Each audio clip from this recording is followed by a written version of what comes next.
Hey, well, we're back. We are waiting on everyone to come back from lunch. Let's get our fan up. There we go. Oh, hey, Couch. Hey, Shill. Hope everybody had a good break.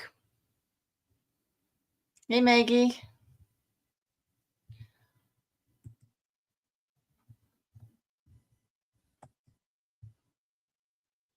I did have a good break. I hope you guys did too. Um, I was just reading back that during one of the hearings, uh, Robert Alessi had said he would need 2 days with Dr. Welcher. I'm hoping that's not true. Really. How much more could there be?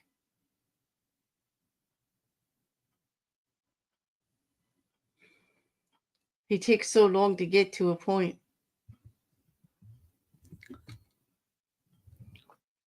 I still wonder why he is the one doing all the technical cross when he's never had trial experience before. It just, I think it's because of all the stuff with Arca in Alan Jackson with the judge. I don't know. It doesn't make any sense. But then again, none of this Vince has his strategy. I never really could comprehend. So I'm sure they have their reasons.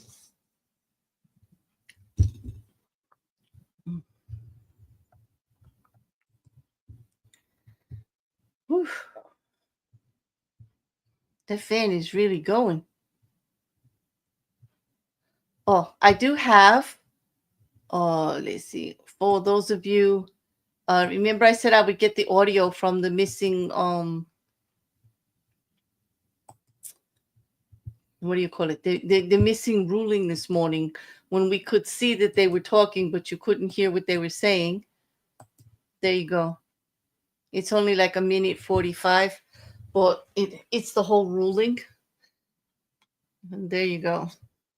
I'll also link it in the timestamp section of this morning's stream video.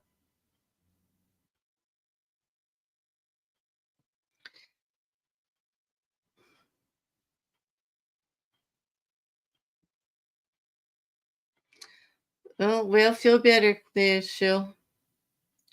Good afternoon, Jean. Maggie, I agree. It's just wrong if he takes 2 days. It's like, what does he think he's going to do? All he can do is wear him down to try to get him to admit to some kind of small mistake or something. And right now he's going after the data, or at least he was right before lunch. He is trying to go after the way the data was presented, not necessarily the data itself.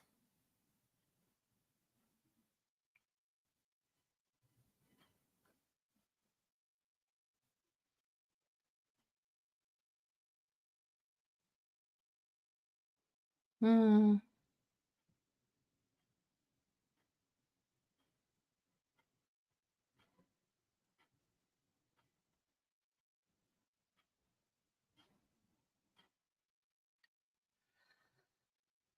Oof. For a Wednesday, it's been quiet. That bit about the curb and the berm, I know. Like, I I guess they wanted him to have like every possible version of everything. What he did was go by the data, and unless the Lexus showed that she veered off into the berm, why would he? I mean, I wish Welcher had said that the Lexa data did not say anything about her making a sharp turn into the berm. Um, if so, it would have got. I mean, that would have been a perfect answer, right? If there was data stating that the Lexus had gone into the berm, then we would have reflected that in our experiment.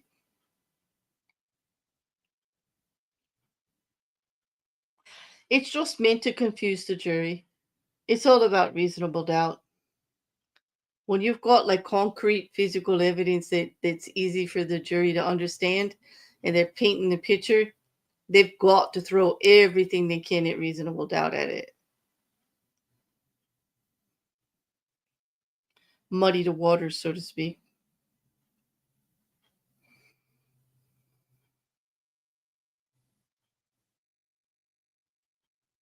Mm. It's a dreary day here. It's very overcast. It's only like around 60, but it's not raining yet. It's just kind of holding off. Just kind of one of those gray days, you know?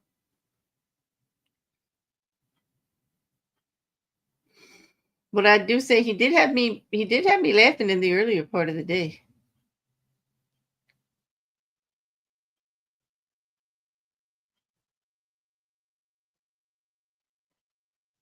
I don't know about hitting the curb, but he did say that there were sensors on left and right because I saw it on one of the charts. It was so involved on whether they were turning left and right, the wheels and things, you know. So what I mean is like if when it was backing up, it was leaning, more towards that side by her turning the wheel for the tires. I I think I know what you mean by the sensors, the kind that are on the sides of the vehicle, you know. Yes, this morning he sure was earlier. Like, yeah. Well, now that he's attacking Welcher's mythology and presentation skills, Welcher's getting a little more annoyed. I can hear it in his voice. I hope he keeps the composure in front of the jury. He's been excellent in representing himself in front of the jury.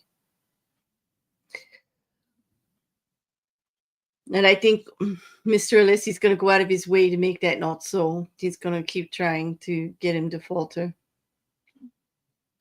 Well, Mr. Alessi isn't coming off very well either.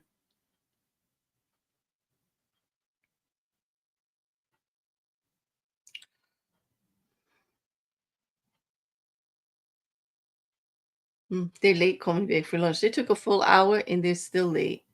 What is it with this court? This court takes more breaks, starts late, leaves early, never on time for anything, doing all this stuff in front of the jury or just like during court hour times instead of like, organizing everything when they should. It's crazy. Everything just takes twice as long in this court.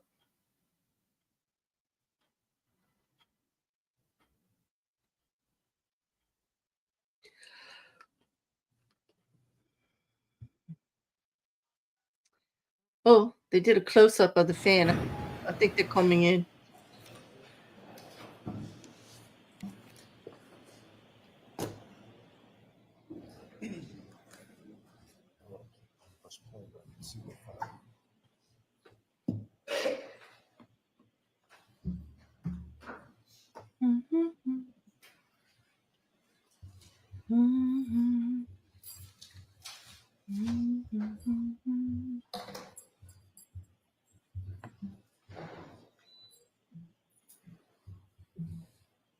I'm not sure if that's the jury coming in or if it's just everybody coming in. No, maybe.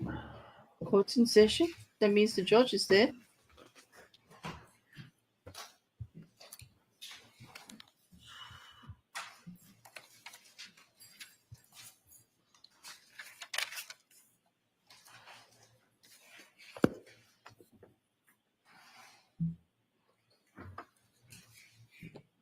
Go ahead, Mr. Alessi, whenever you're ready.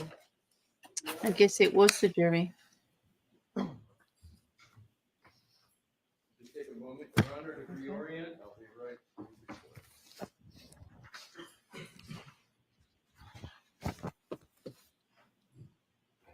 right. Good afternoon, Dr. Welcher. Good afternoon. Nice to see you again. Same. Mm.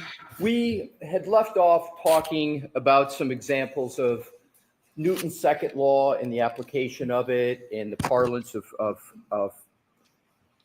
force equals mass times acceleration. And I now want to continue on with that discussion, it is correct that you can conduct a force analysis on any part of the body, correct? I mean, it's more difficult on internal with live people. Like if you wanted like my appendix, I really necessarily couldn't. Let's talk about the musculoskeletal system, the outside bones. You can conduct a force analysis So the on bones any are on bone. the inside. Sir, if I could finish my question, please. Okay. You can conduct a force analysis on any bone in the body, correct? More or less, yes. So the force analysis I use as a synonym with Newton's second law is not exclusive to the head, correct? You can do it on other bones in the body, correct? Correct. On direct examination, your direct examination here, you did not present a force calculation representing what you allege to be contact between the vehicle and Mr. O'Keefe's right arm, did you? Correct. And nowhere in your report do you present a force calculation for Mr. O'Keefe's right arm, do you? Correct. We didn't have enough information to do it. We're going to get to that. Okay. Now, given that you stated that, quote, determining the effects of physical forces on the human anatomy, end quote, is the job of a biomechanical engineer, you must have conducted several force calculations related to accidents involving humans in your career, correct? Hundreds. Hundreds. Now, you didn't present a force calculation in your materials, as you've stated on direct, with regard to the arm, and I'll include in the right arm going from the shoulder all the way to the tip of the hand. Okay, so that's my definition of a right arm. You didn't present any force calculation on that part of the body of Mr. O'Keefe, did you? Correct. Assume, and we're going to apply Newton's second law. Assume Mr. O'Keefe's hand weighed 7 pounds. So that's the M in the F equals MA. That's not a good assumption. Well, what number would you like to apply for an M for the hand of Mr. O'Keefe? I'll take any number you got. Just the hand? Just the hand. Oh, the whole arm of Mr. O'Keefe weighs approximately 12 pounds. Okay, fair enough. So the whole arm is either from the shoulder down to the tip of the fingers is about 12 pounds, right? Correct. Okay. So assume that the Lexus SUV was traveling at 20 miles an hour. All right? Under your theory going backwards, 20 miles an hour. And the third variable I'd like to give you is to assume an impact window of 10 milliseconds. Okay. Can you calculate the G's of force from that data? You need more information. Well, let me ask you this. What more information would you need? So we talked about the glancing impact. I'm talking about a force calculation of an impact, not as to whether it's glancing or not. So you want a direct head-on impact in the arm, not a glancing hit to where the Lexus comes in, hits the arm, and they continue off together?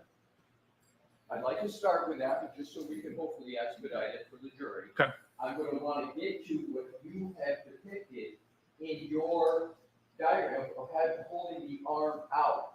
And that's not a glancing impact. Is that, sir, with the right arm in parallel with the back of the Lexus? Yes, it is. So really I'm sorry, let me finish, please. What you're concerned about is where the center of mass is.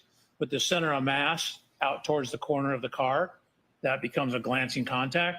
So you don't have a center of mass contact, you have a glancing contact. Okay, fair enough. So let's start the first force calculation. I need my calculator. I'm going to let him use his calculator. Sure. Okay, Tell me when you're ready, sir. go ahead. So let's take a scenario where it's a center of impact, Center of mass. center of mass impact, right? Okay. Impact to the right arm. Okay. Let's start with that one. Okay. And you want me to use like a 10 millisecond? Yeah, be conservative. Yeah, let's use a 10 millisecond for Okay. the impact window.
Okay. Question?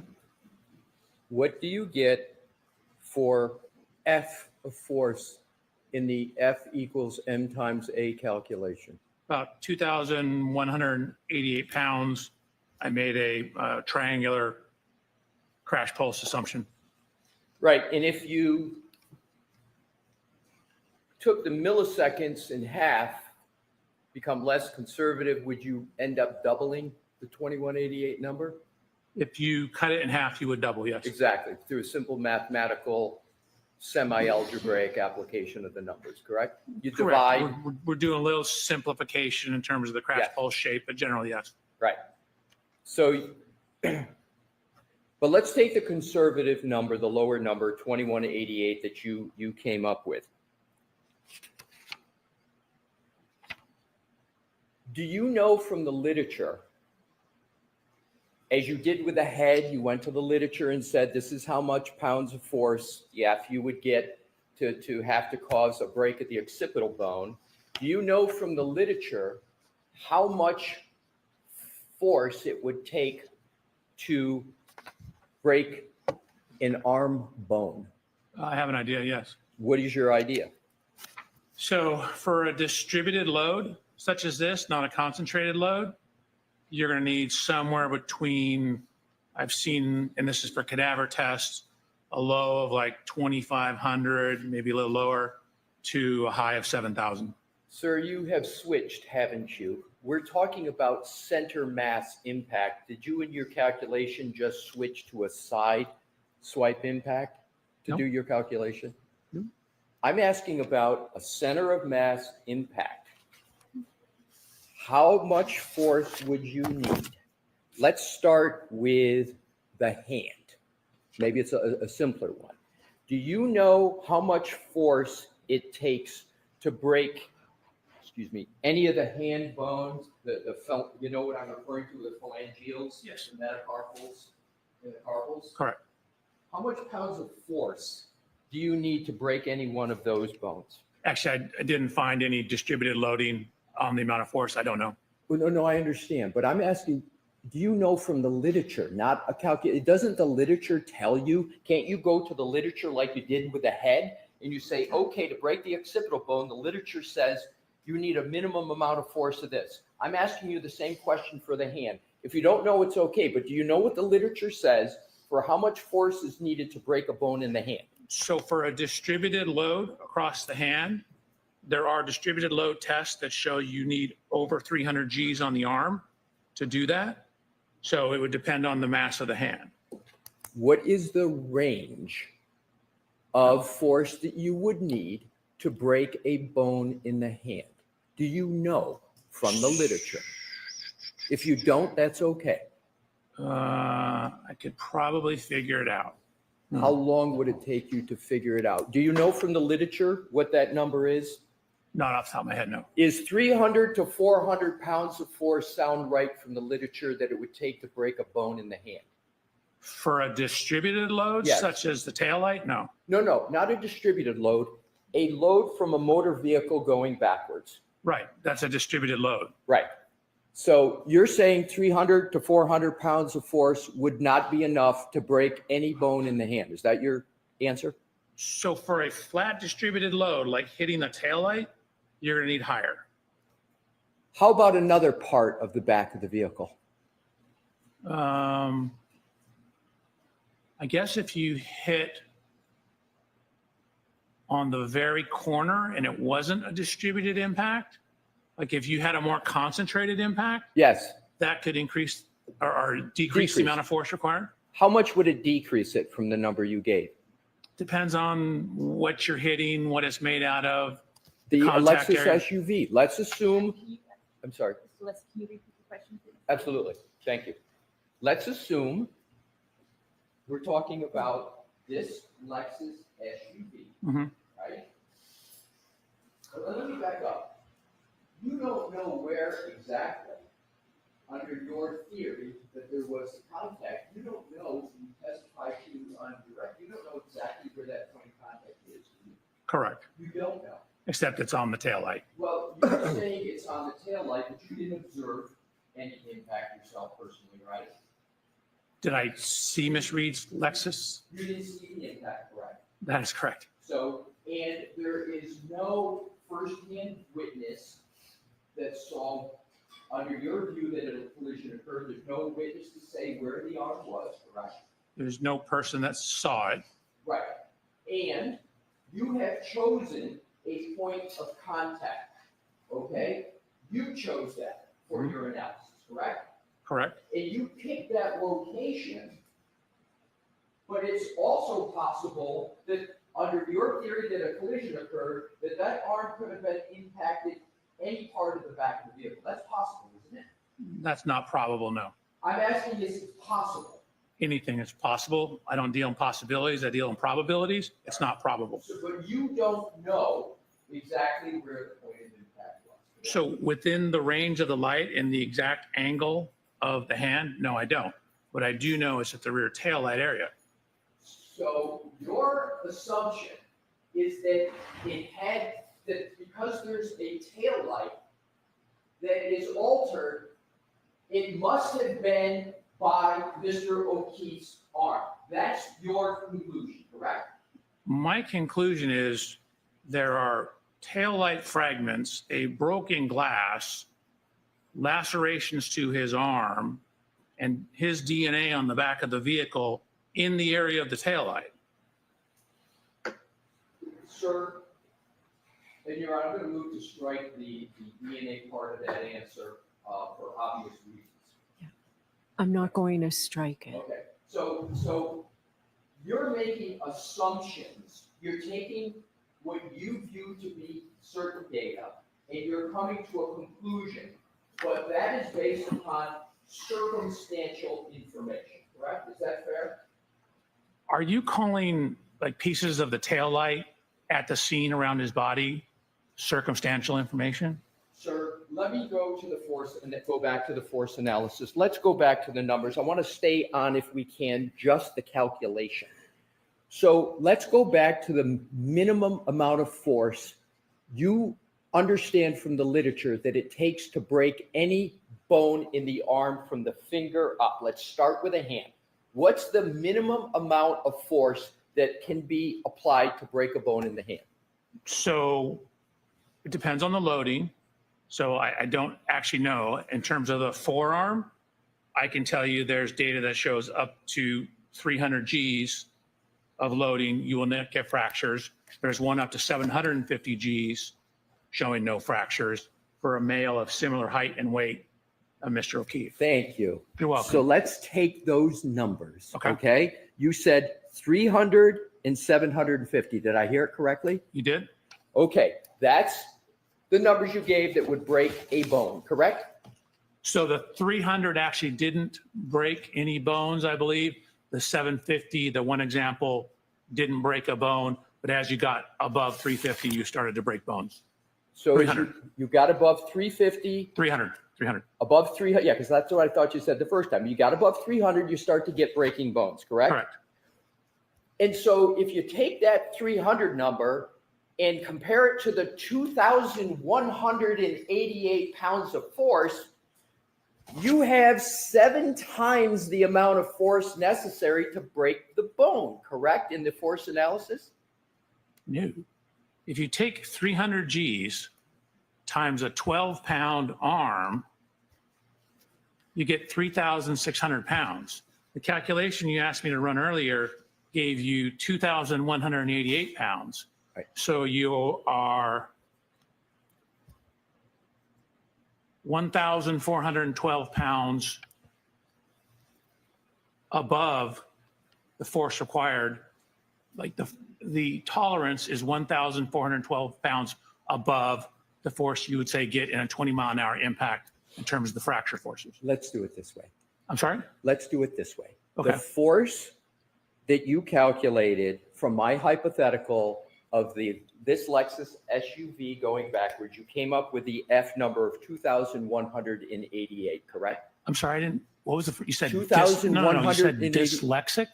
Or did you say Lexus? I didn't understand what you said. The Lexus My apologies. SUV that you've been talking about, Gotcha. okay? I didn't hear it. You came up with a number for F for force of 2,188. Are you changing that number? Nope. Okay, absolutely so not. let's go with your number of force from this vehicle of 2,188. I'm just simply asking, how much force does it take to break a bone in the right arm of a human being? How much force, not acceleration, how much force does it take to break a bone in the right arm?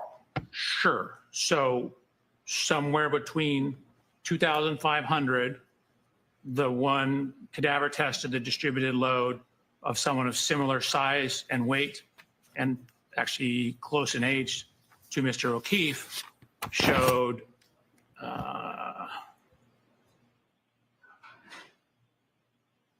about 7,000 pounds of force to break it. Let's go to the hand. Do you disagree that the literature shows it only takes 300 to 400 pounds of force to break a bone in the hand? Do you disagree with that? Your question's too general. I can't answer your question. It depends on the loading. If I take my pencil, which has a very fine point, and jam it through my hand, I can jam it right through my hand because it's a very small point. But if I distribute the load and a broader load, such as hitting a taillight, it takes much more force because the load's distributed across it. It's like if I sit on the corner of my bed. I might sink in this far when I sit on the corner of my bed, but what happens when I spread my load out, when I lay on my bed like this? I don't sink in as far. Has my weight changed? And weight is basically force. No, but I've distributed it over a larger area. So for a given force, you get less sinking into the mattress. So if you hit a broad surface like a tail light or a wall like this, it takes much more force than if I were to take a singular small round object and jam it into the hand. That hurts. This does not. Okay, if you can hear my question, if it's unclear, you tell me. For not a pen, not your bed, but for a Lexus SUV of 6,000 pounds, is there any part of the back of the Lexus in any manner where you can get a break to the hand from 300 to 400 pounds of force? Any part on the back of the Lexus? Yes. Probably. Okay. So probably, your words, you can get a break to the hand from just between 300 to 400 pounds of force. That's what you just said, correct? So you're taking the totality of the back of it? Like if you got it stuck in the bumper, potentially, yeah. But from a taillight or a broad flat surface, no. I'm not asking about a taillight. Any part of the back of an SUV, you agree that it is probable that you can get a break of the hand bones from just 300 to 400 pounds of force. Your question is incomplete, right? You said any part of the back, but then you wanted me to not include taillights or not include the rear body panel.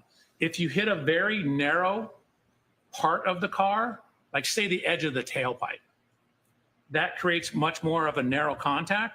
So force divided by area is pressure. So if you have a very tiny area, you have very high contact pressures. And so, but if you distribute the load over a larger area, the number on the bottom of that fraction is much bigger. So your contact pressure drops. So hitting the edge of the exhaust pipe is going to have a much higher likelihood of causing a fracture than hitting flat against the tail light. Okay, what we're going to do to make this more efficient, excuse me, sorry. Mr. Wolk, can you pull up a slide from Mr. Wolk's or Dr. Welcher's presentation for the back of the Lexus, please? The back hatch, and Your Honor, may we publish that? Sure. Do you know what number though, Mr. Alessi? so we can Mr. keep track? Mr. Wolk does, and And I then know he'll you tell need it, so us. he'll tell me before I publish, and then we'll give you Okay. the number. Your Honor, may I look here? Yes, I'm going to let Dr. Welcher look at his slide Oh, sure. here Yeah. instead of just up there. The back hatch, yes.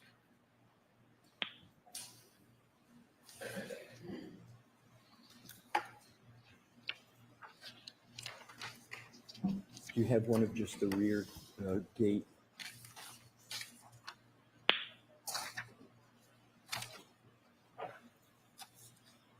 The one measuring the height, maybe? There we go. Thank you. Okay, this is your slide presentation. Is there any part of the back of the Lexus SUV that has that more concentrated area where if the hand hit it, 300 to 400 pounds of force could break it? Is there any part, for example, the edge of the license plates, above the license plates, the L symbol that sticks out that would be concentrated?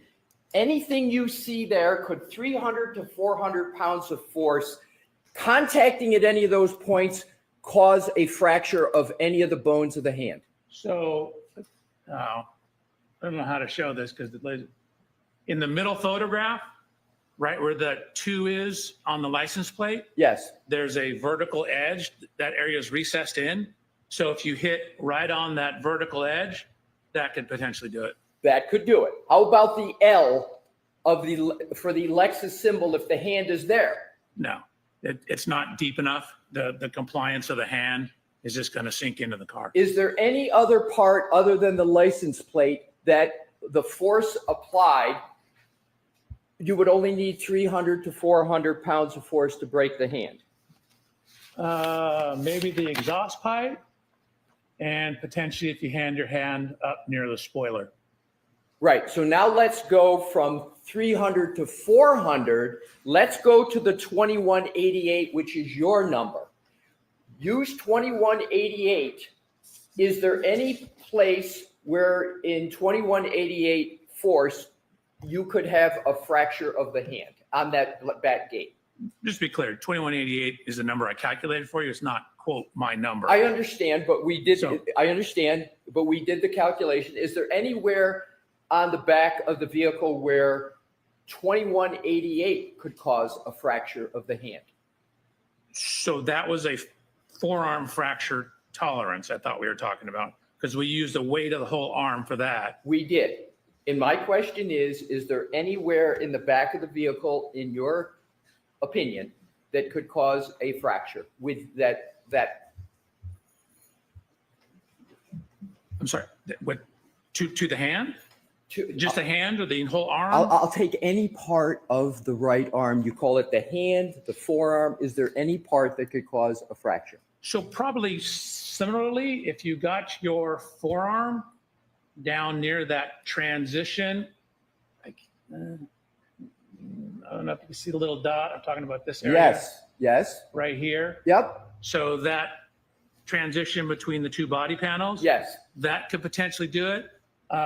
That's back where the reverse lights are. I'd have to look at whether, that would take it before breaking the plastic.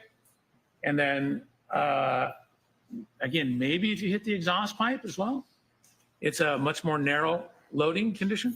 How about the corner of the tail lamp? The corner of the tail lamp. I suppose if you had just your hand on the very, very corner, potentially. Potentially. But you didn't do any of that force analysis for this case, did you? For the hand, no.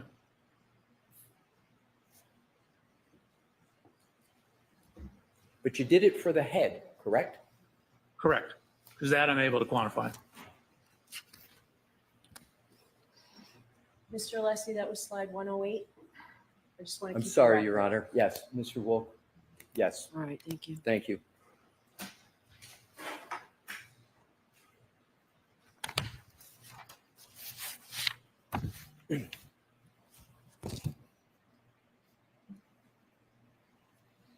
You are aware, Dr. Welcher, that Mr. O'Keefe suffered no fractures of any kind in his hand, correct?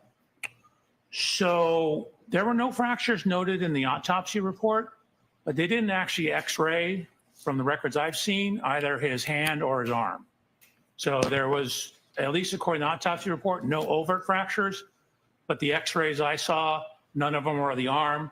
And the autopsy report said no sternum, spine, I think it said torso. They didn't say that there were no fractures there. Was there any evidence in the medical records that you reviewed of any indication whatsoever of a fracture in Mr. O'Keefe's hand? No, Was there any indication whatsoever in any of the medical records you reviewed that there was a fracture of any bone in the right arm of Mr. O'Keefe? not that I saw. Again, it wasn't x-rayed. Was there any indication in the medical records and the autopsy that you say you reviewed of any fracture of any bone anywhere in the body of Mr. O'Keefe, Yes. other than the occipital bone or the skull? There's a couple bones in the skull that were fractured, but other than the skull, no. Correct. So, are you aware that the medical examiner for the state of Massachusetts, Dr. Shorty Bello, performed an autopsy on Mr. O'Keefe? Are you aware of that? Yes, And you're aware of it because you read the autopsy report, correct? correct. Are you implying, it's a question, that Dr. Shorty Bello missed a fracture or didn't look properly for a fracture on Mr. O'Keefe? No, I'm simply indicating that, for example, a hairline fracture, I didn't see any evidence that they actually x-rayed the structure, so there'd be no overt evidence of that. There were wounds on the right arm of Mr. O'Keefe, correct? Correct. And you are saying that the medical examiner should have x-rayed that to determine whether there was a hairline fracture? Is that your testimony? No, you're asking me about evidence and proof of absence of fracture. So I would look for an x-ray to see if that was the case. I haven't seen any evidence of an x-ray of the arms. So it's your position that on every autopsy, there should be an x-ray of every bone in the body, and that the clinical judgment of the medical examiner should not be accepted, and there should be an x-ray of every bone before a conclusion can be drawn that there's no fracture to a bone in the body of the deceased. Is that your testimony? Absolutely not. Like, I'm an engineer. You're asking me about proof. And so proof is somebody looked at it, somebody took an x-ray, somebody palpated it and found a comminuted fracture. So we're talking about proof. Sir, I didn't use proof in my question. You asked me about the opinion of a medical examiner. I'm not a Hold medical. on. Only one person at a time. Mr. Alessi, let him finish, and then you can ask the question. Your Honor, I hadn't finished my question. Okay, then finish your question, Dr. Welcher. Wait for the question. Then let Dr. Welcher respond. It's a nightmare for I Madam. understand, and I think I've been doing that, but I'll redouble my efforts. Dr. Welcher, I didn't use proof in my question. I'm going to repeat the question. Is there any indication in any medical record, autopsy report of the deceased of any fracture of any bone in the body? That was not your original question, but to answer your question, no. Except for the skull. Except for the skull. Correct.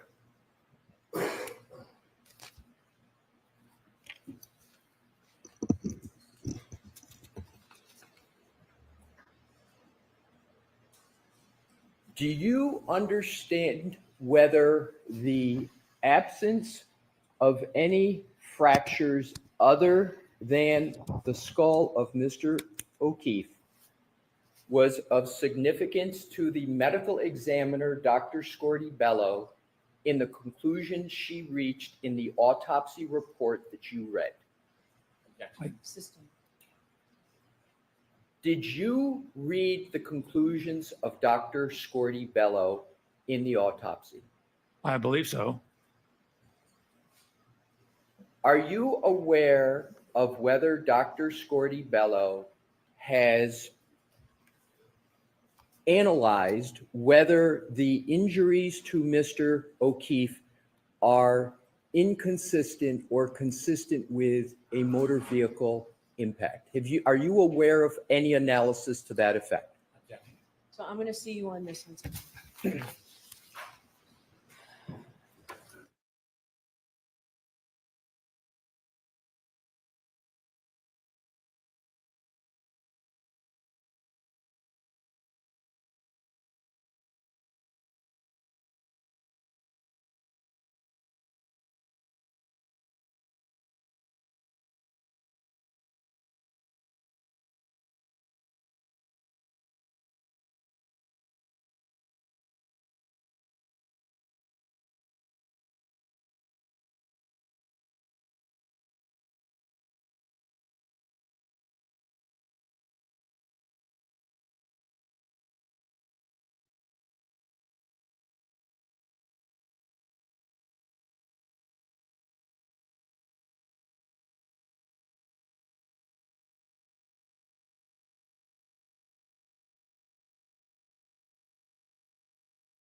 I'm sorry. My little got stuck there for a second. This is getting to be quite mindful.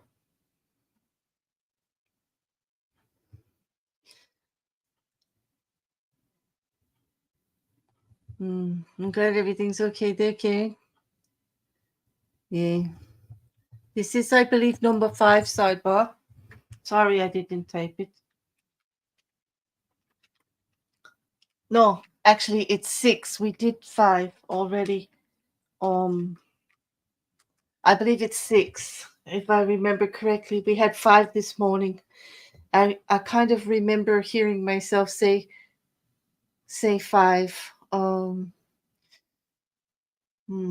I think it's 6. I should go back to the other video and look. So raise of hands and don't all share at once. Anybody think Alessi's going anywhere with this?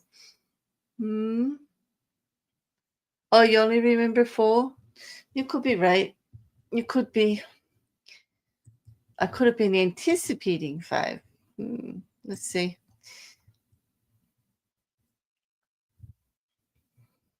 Maybe that's why I remember 5, because I said it would be 5. Who knows? I just remember saying the word 5. It would be helpful if I remembered it more in context. But I don't. And the chat isn't up in the video from this morning, so I don't see it. Oh, but it depends on how far you can go back in the Twitch chat. You might be able to see it there. Because I type it it comes to both. 2. Let's see.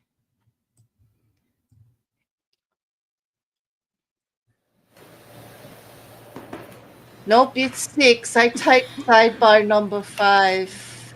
Thank you. Oh, wait, no, that I just typed. Never mind. Shoot. I just typed that. That's from just now. Oh, silly. Oh, gosh. May I, Your Honor? Yes. Thank you. Okay, they're back. Dr. Welcher, I would like to talk now about your paint exercise.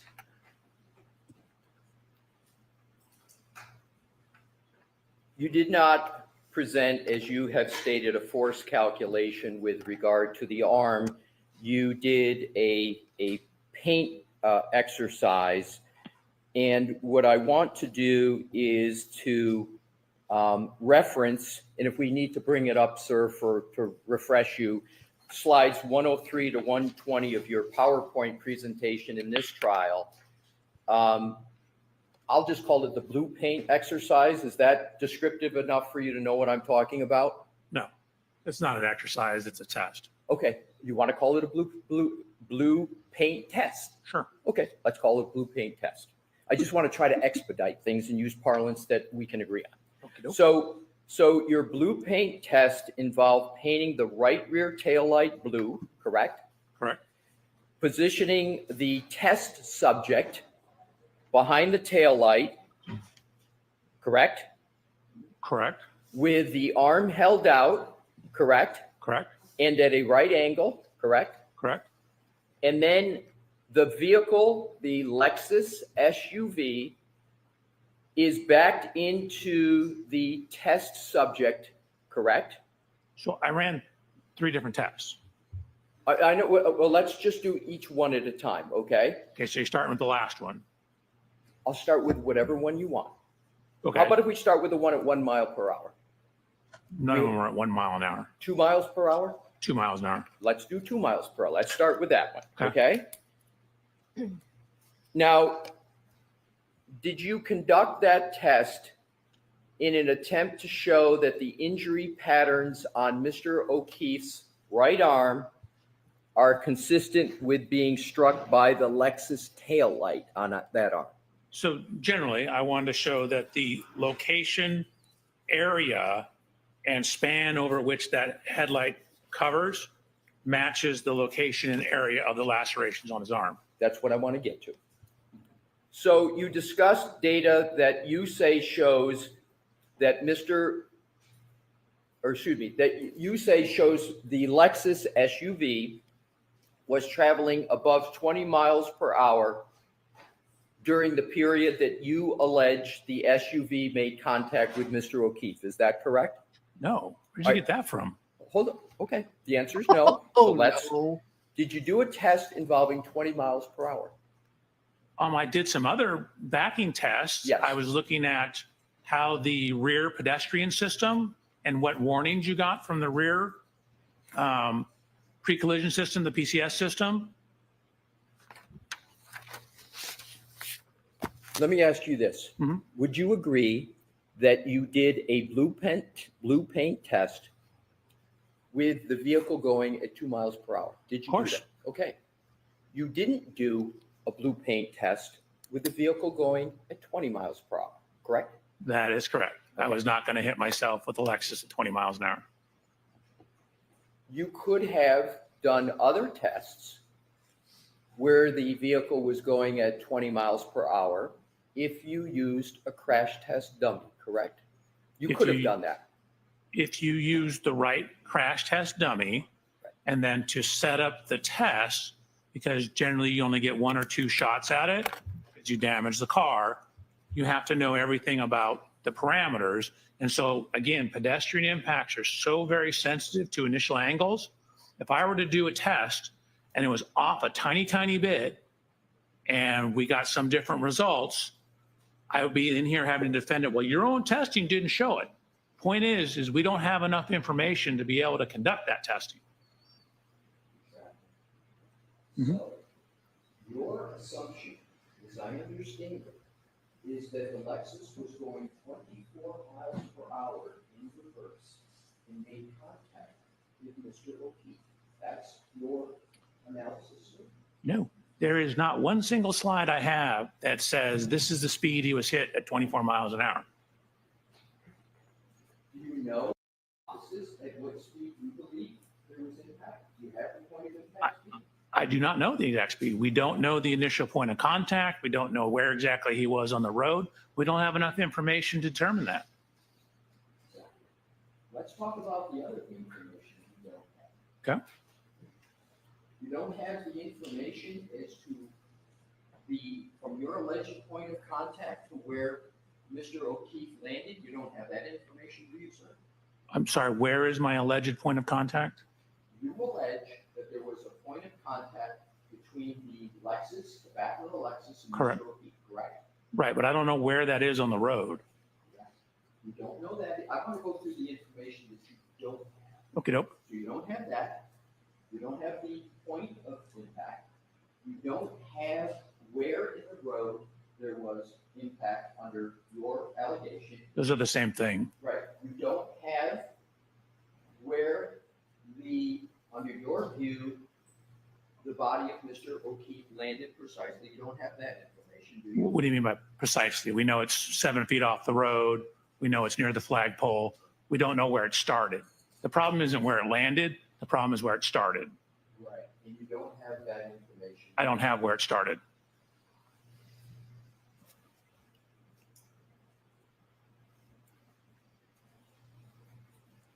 The paint tests that you used, aren't those used, if they're used at all, as an element of physical impact reconstruction, an element, not as the focal point of the test itself? So that was the focal point of that test. The focal point of the purpose of that test was to show the contact width and location of how someone of Mr. O'Keefe's height, which happens to be me, contacts and where it would contact where the broken taillight was. So no, that was the focal point of the testing. That's why I did the testing. That's why we're calling it paint transfer testing. Right, but my question, sir, I understand you use paint tests as the focal point, but aren't paint tests in accurate accident reconstruction not used as focal points? They're used as supplements to other tests to get more accurate information. Do you agree or disagree with that? You didn't give me enough information. I can't agree nor disagree. It depends on what you're trying to do. Let's go to, on direct examination, you testified that after the 1162-2 trigger event, Miss Reed's vehicle traveled a distance of 87 feet. Do you recall that? You are mixing up two things. Remember, the trigger is in the middle of the event. Give me the chart, please. Your Honor, I'll give you the, as soon as Mr. Wolt gives it, the slide 23, I believe it is. I'm sorry, what slide? Well, I want Mr. Wolt to go through it to check. Let me ask it this way, see if we can get to it quicker. Do you remember talking on direct about a calculation of 87 feet where you added, there was like a 30-something number and a 50 number and you came to 87? Do you remember that in your slide presentation, sir? Slide 37, yes. Right. So if we could bring up that slide, please, Your Honor, with your permission. Okay. That's 36, but okay.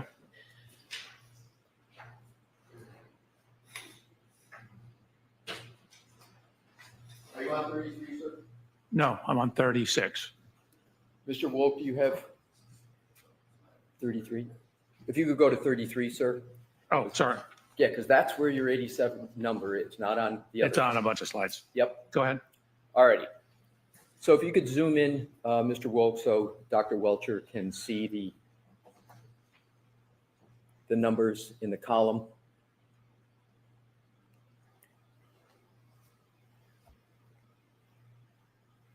You're going the wrong way. Yep. To the farther to the right. Oh, I'm not the only one that has problems. Okay. You Sir, still do don't you have it. remember testifying about this to the farther to the right? Farther to the right. Yep. Keep going. Keep going. A Is little that more. 53 number down there? That column? Right. So if can you we take- can we scroll up a tad so you can see the headers? There you go. Okay. No, okay, go ahead. So am I in the right column relative to start? Is that the column? So there's two columns, like Z is relative to where it started. And then positive is forward. And then as you back up, once you go past 0, it becomes negative. Right. So what I want to do is have you direct us to the column where you calculated 87 feet. It's in two spots. It's at the end of column Y. Right? We go all the way down.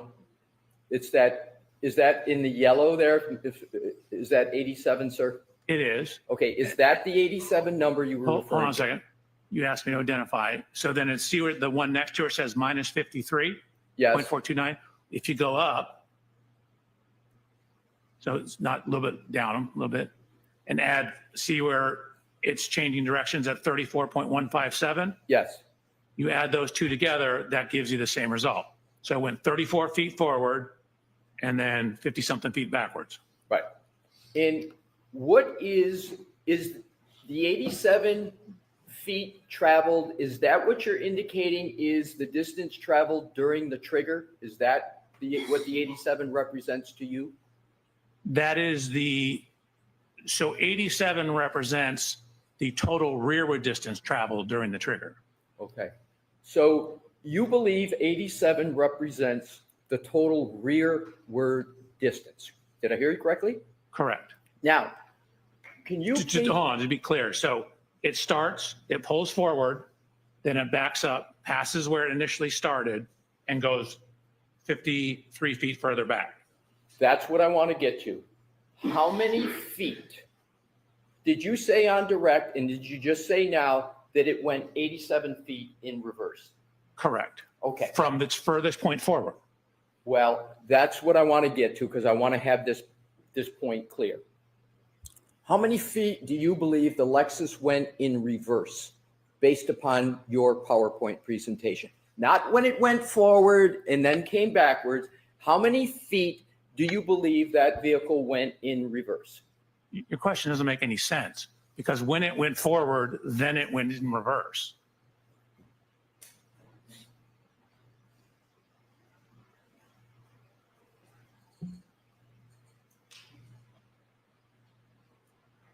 How many feet do you believe the Lexus went during the trigger? So it went a total of 80, it went 34 feet forward, then it came back 80, or another 53 feet past where it went. Exactly. So you've testified that the 1162-2 trigger event represents a backwards maneuver, correct? So again, that was clear. It initially pulls forward and then backs up. I would like you to define, so it's clear to the jury, do you consider the event of 1162-2 just backward movement, or do you consider the trigger to be forward movement and adding to it backward movement? Which one? So can we pull the slide up? Sure.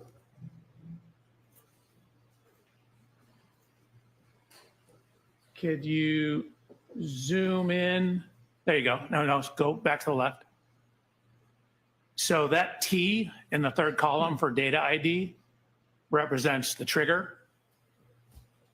If you scroll over a little bit to the right, where the highlighted yellow blocks are, you can see 1 is a forward drive gear, 0 is neutral, 2 is reverse.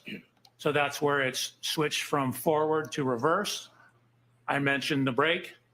So you have it on the brakes coming in, slowing, stopping, going into reverse, and then backing up. So you conclude that the vehicle for this trigger went 34 feet forward, is that correct? Correct. How do you know the vehicle didn't go 150 feet forward? How do you know it just went 30 feet, 4 feet forward? How do you know that? So the only data we have is this 10-second window. And so we have the velocity when it's going forward. We know how much time it took to do that. So that tells us how far it would travel. Velocity times time is distance. So are you saying that it is a certainty that it went forward 34 feet and there's no other number of feet it could have gone forward? You're absolutely certain of the 34 number? No. Again, if you look, see where it says vehicle speed? I see it. So at the start of this event, which is the trigger -5, so the trigger is actually where it's triggered, and it takes 5 seconds before, 5 seconds after. But when the trigger happens, it's actually stopped. But the 5 seconds before, it's going 13.6 miles an hour forward. So at the start of the data, it's still going 13.6 miles an hour forward, but it's slowing down. You can see you have the brake, where it says brake SW, which is short for switch. The brake switch is a 1, which means it's on. So when this event data started, it's going 13 miles an hour. I'll ask the question a different way. Are you certain that the distance traveled forward during this trigger event was 34 feet? Are you certain? Yeah, I'm pretty certain during this trigger event. Pretty certain or certain? Well, I've checked the math. I've had people check my math. So I try to be as accurate as possible. I would say I'm certain, Okay. but I'm an engineer. Okay. So there's no absolutes. There's no 100% in my job. So you're certain of the 34 feet, and is it correct that you're certain of 53 feet going backwards? Are you certain of that, sir? So backwards from its initial starting position. Yes. Correct. Okay. And therefore you are certain of a total of 87 feet traveled that you have at the bottom in that yellow orange. You're certain of that as well? 87 feet of backing, correct. Okay.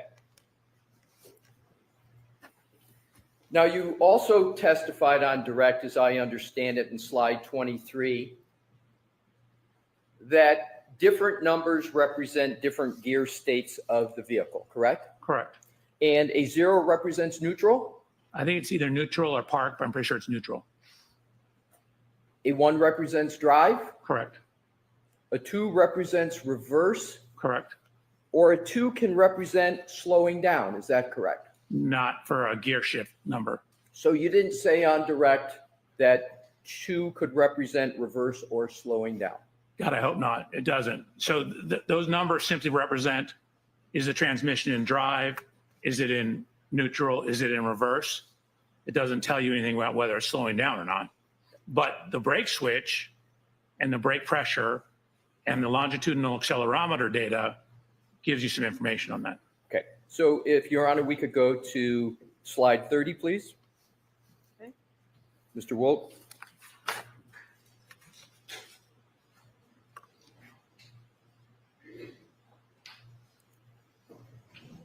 And I want to do it generally. There's not a need to read any specific number. I just want it clarified.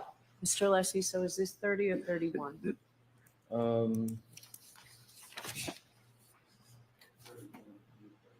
It's I'm sorry, Your Honor, you are correct. It's 31 in the most up-to-date presentation. Thank you.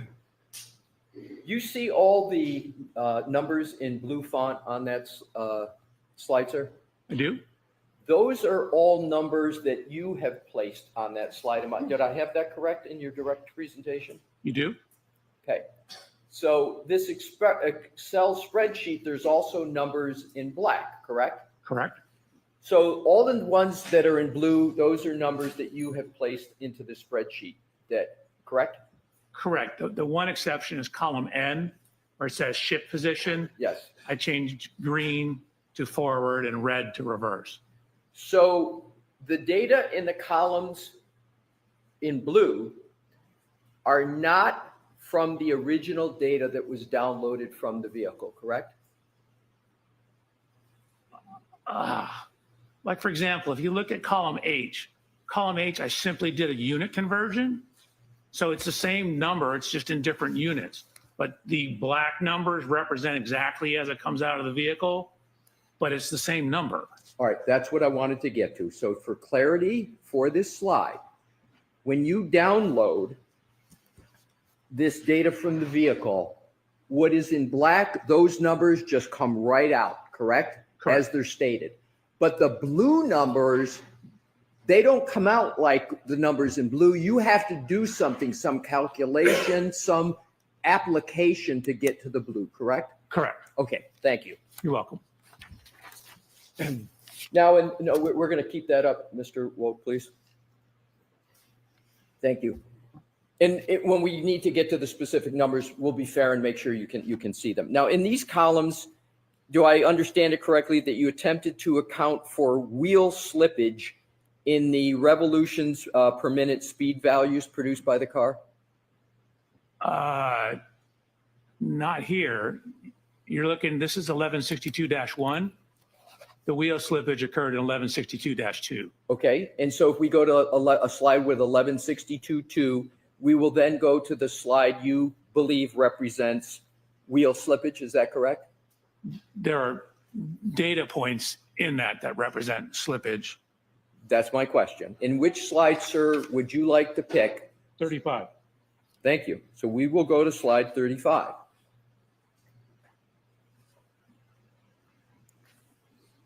So I've highlighted the slippage.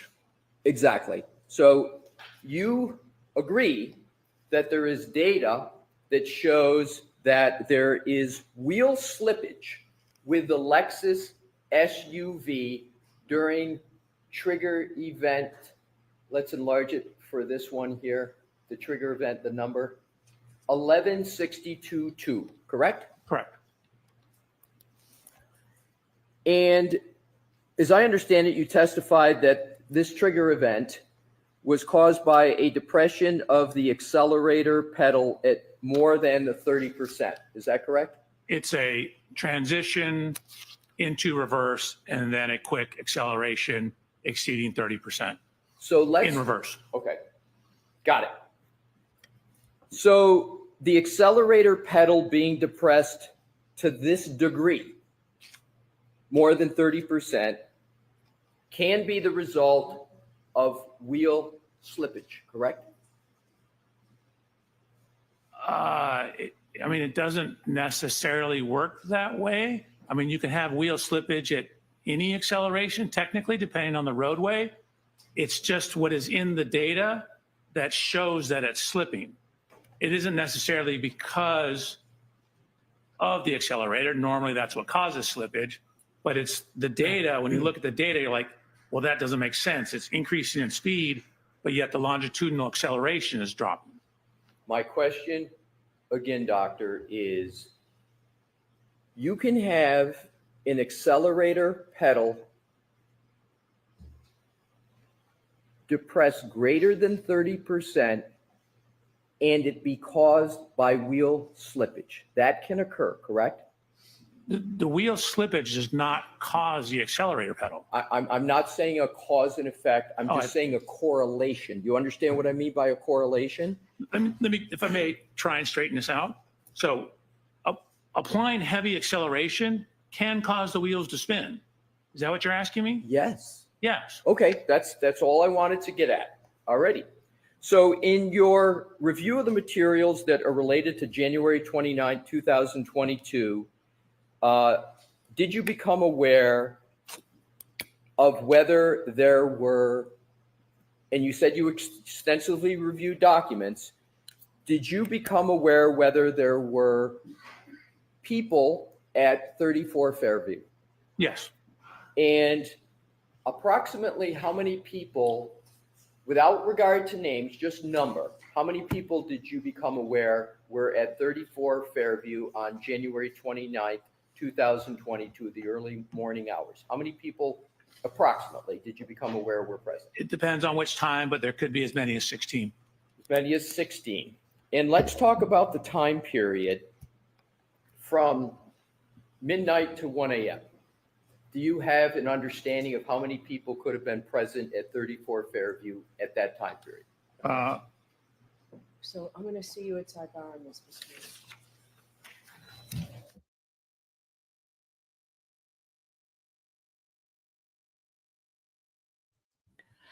This is involving third-party culprit, and she already told him he's not allowed to talk about that unless he has direct evidence of something in regards to Brian Albert or Brian Higgins. This was part of the hearing, remember, as regards to that theory. So I guess I see where he's going at with this now.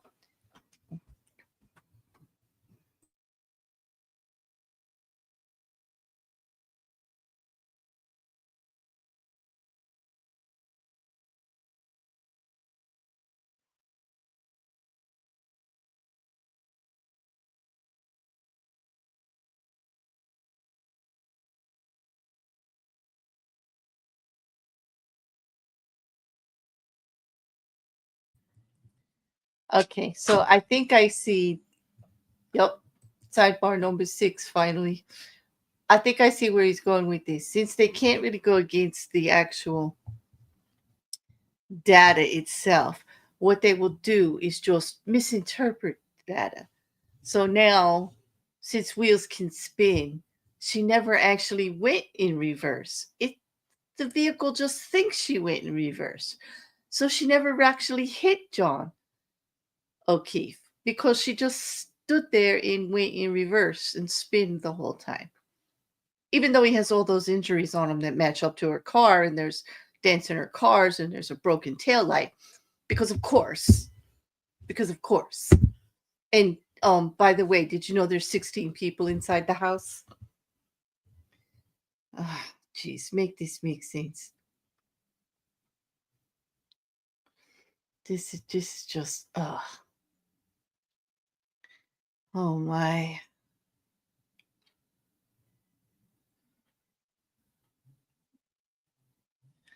It gets to be painful. I mean, what kind of mental gymnastics do you have to do to try to now bring in these 16 people to the spinning wheels? Like, how did we go from there to okay.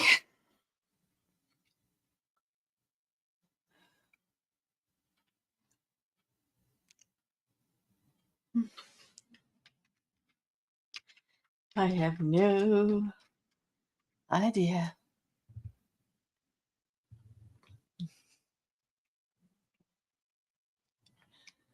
Welcome back, Shil. Ay, less than an hour.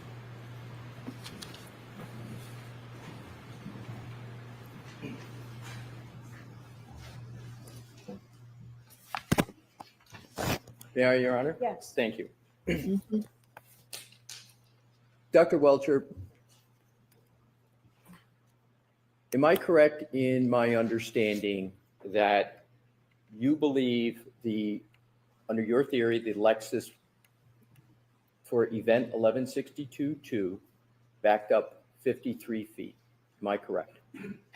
No, it backed up a total of 87 feet. Okay, let's take your 87. It backed up a total of 87, okay? Correct. And your further theory is that it did so and reached 24 miles per hour, correct? Correct.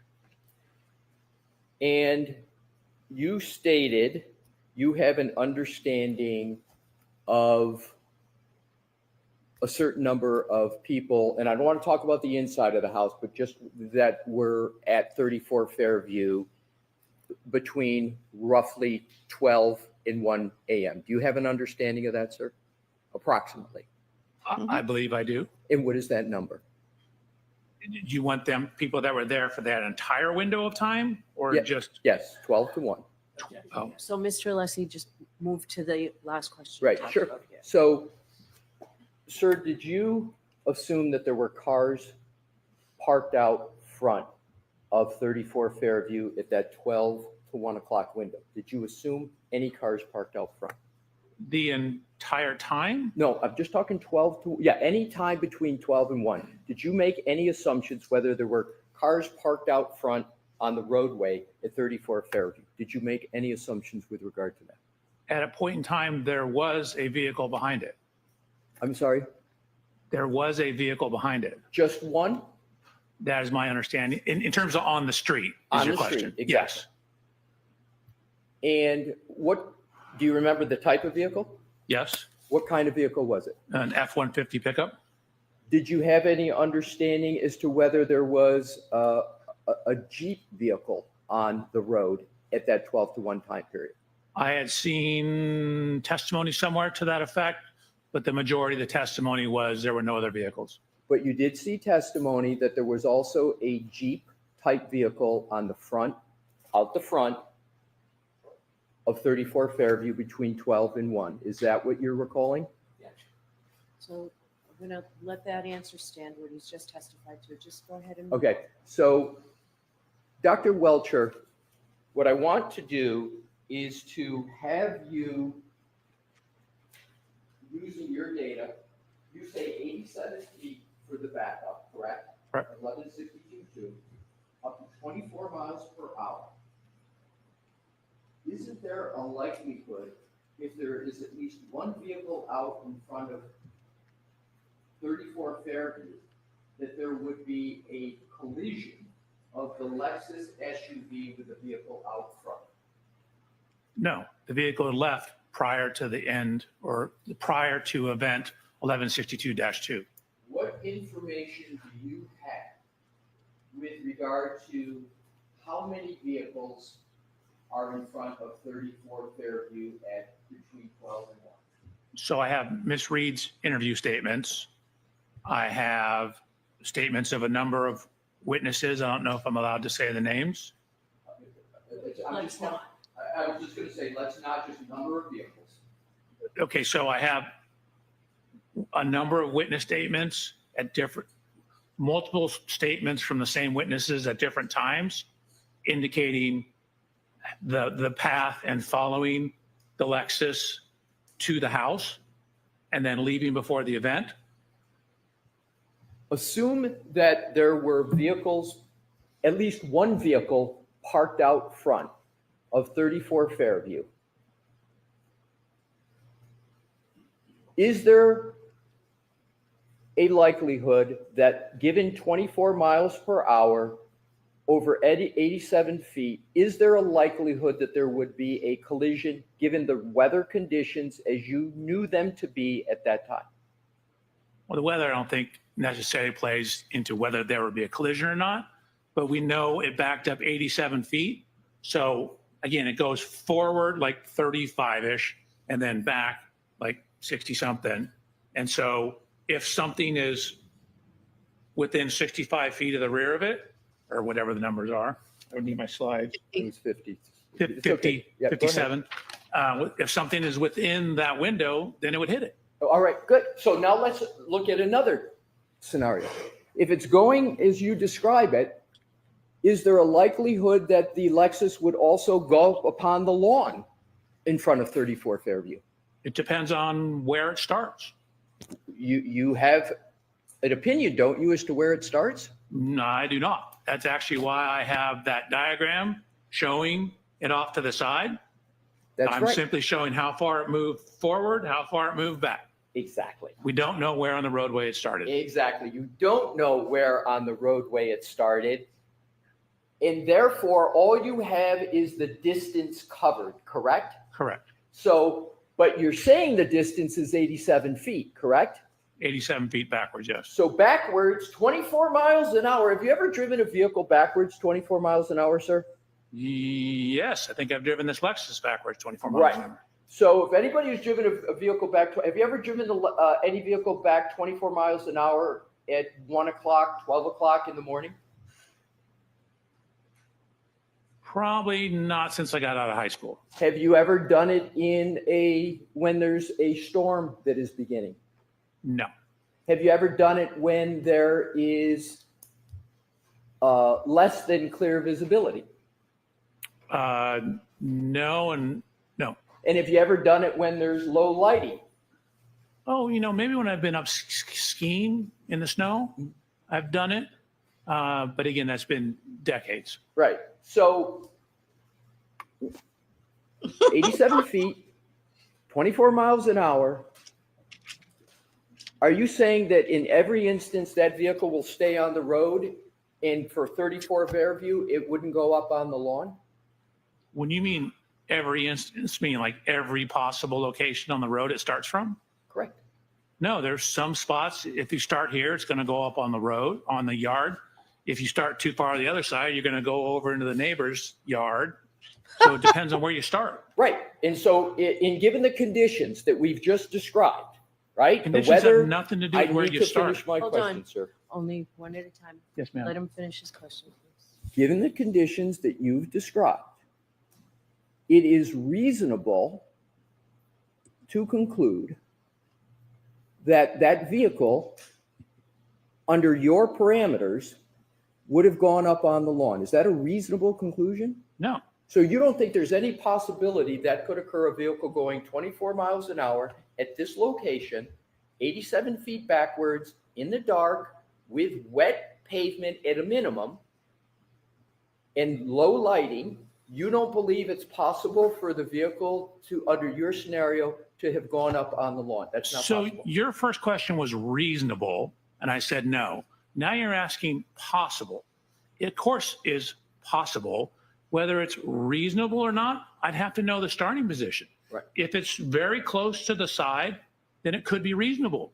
If it's further towards the middle of the road because snow is building up on the side of the road, then it's probably not as reasonable. I would need more information to be able to determine whether it's reasonable or not. It's certainly possible. It's possible it could have shot off into space as an engineer, but not probable. Oh, you think it's possible that it could have been shot off into space, sir? As an engineer, it's a possibility. It's a possibility that Absolutely. this Lexus could have been shot off into space. Yeah. Highly, highly unlikely. But All right. again, you're asking an engineer about possibilities and probabilities. Let's get back to reality. So in terms of the Lexus itself, because you, under your method of analysis, don't have the starting point, you can't rule out that under your scenario, the vehicle would have gone up on the lawn. You can't rule that out, can you, sir? I cannot. No, it could have. Okay. Now let's go to the next topic.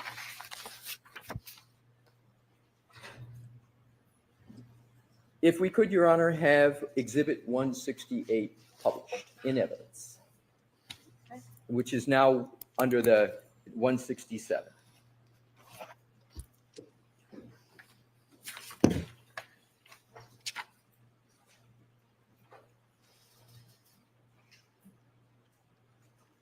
Now, as I understand your testimony, Dr. Welcher, you believe that it's possible that the Lexus taillight could have caused these wounds to Mr. O'Keefe's right arm. Is that correct? Correct.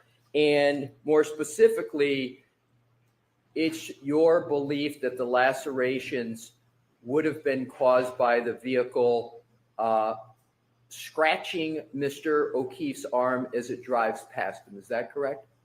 I don't know, I'd characterize it that way. What happens is, there's 6,000-pound vehicles coming and he's standing on a, icy, snowy roadway area, and it's going to contact him and move his whole body and induce rotation. Right. So it's going to contact him and, under your theory, induce rotation. So wouldn't such a movement of the car relative to his right arm result in horizontal injuries to Mr. O'Keefe's arm, as can be seen on his bicep above the elbow? So could we pull up one of my slides to address this issue? Sir, I'd like to answer your question with a slide that I have that addresses this exact point. I'd like to stay with this slide, Dr. Welcher, and see if you can answer my questions off of this slide. So I'll repeat it. Sure. Do you agree that the injuries up at the upper part, where you're familiar with the bicep brachialis? I am. And aren't those two up at the top, right over the bicep brachialis? They're actually about midway between the biceps and the triceps. Right. So you know which two I'm talking about, the two up there. Can you just use your laser pointer just so we're talking about the same two? Do you have one? I'll give it a try, but the upper ones. I know it's not your fault, but On the sometimes it image, doesn't the show. upper left.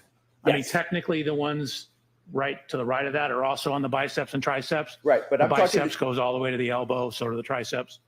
Right, so I'm talking about the two that are the farthest up. Correct. All right, would you agree that those are in a horizontal orientation? Generally, yes, which is what you'd expect with your arm like this and the tail light coming across like this, which is what I showed in my slides. My questions are trying to keep this moving. I just asked if those are in a horizontal orientation. Yeah, Yes more or or no? less. They're angled down slightly, but more or less horizontal. Okay. Isn't it true that if Mr. O'Keefe's arm were to be flexed like it was with the test subject in your blue paint test, the lacerations on Mr. O'Keefe's forearm would be oriented in a vertical direction? Absolutely not. If you pull up my slide 117, it'll show exactly that it is like perfectly horizontal.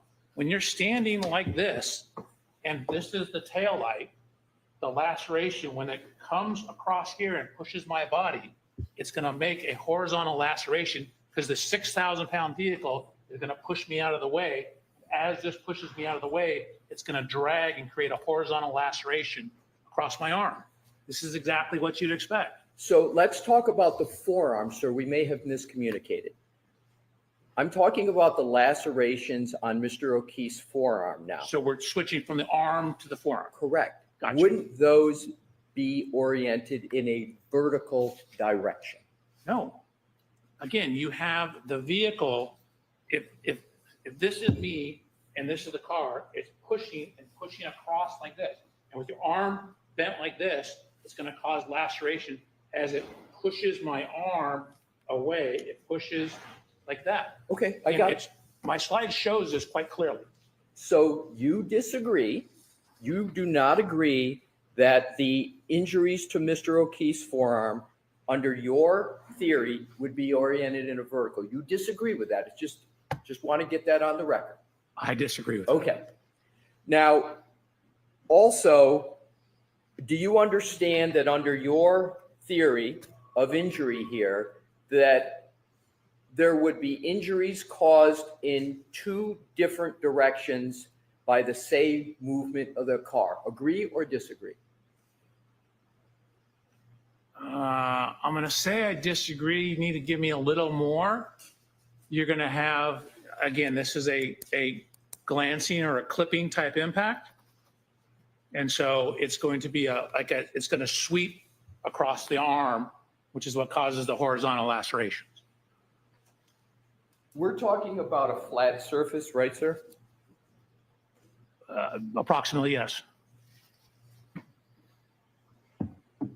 And therefore, you would have to maintain contact with the arm as the car moves. Am I correct about that?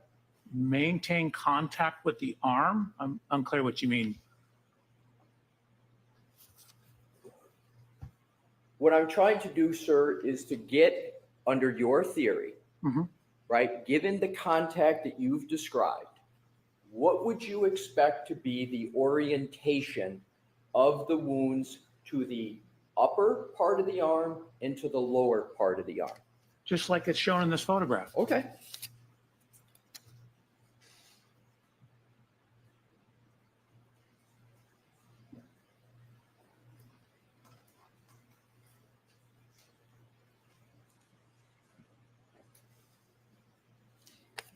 Isn't it the case with your theory that the tail light would have to break, and after the break, the arm would have to maintain contact with the arm as the car moves? So that is what happens in pedestrian contacts. There is a contact duration. For example, you asked me earlier in that calculation you had me ran, you said 0.01 seconds. That was the contact duration. So when you have things like this, and that's why you have to allow, if you do testing, the body to move, because the car is going to hit the body. It's going to cause it to move. The body's going to rotate away, and the car is going to continue on in that clipping type impact. So the arm is definitely in contact with the rear of the car for some time. That's what I wanted to get to, is simply that under your theory, the taillight would break, and also the arm would need to maintain contact with the taillight area as the car moves. Is that your supposition? So at a point in time, it'll stop contact, but the 6,000-pound vehicle is going to want to continue moving on. It's going to push. It's going to initially contact the arm and then push the arm away as it rotates the body. So yes, it's going to maintain contact until the clipping is over and the vehicle continues on. So my next question is simply, how long do you believe the arm needs to maintain contact with the taillight after, under your theory, it breaks, to produce those types of wounds that you say came from a taillight? We don't have enough information to determine that. Right. You don't have enough information to make that determination, do you, sir? Correct. And But we know because of the laws of physics that it has to be some amount of time. It doesn't occur instantaneously.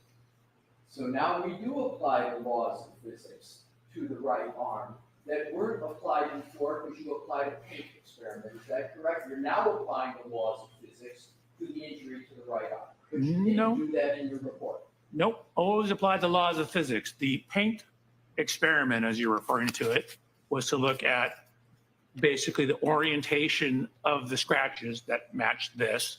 So that was an engineering experiment to correlate height, position of the taillight relative to height, orientation of the lacerations on Mr. O'Keefe's arm.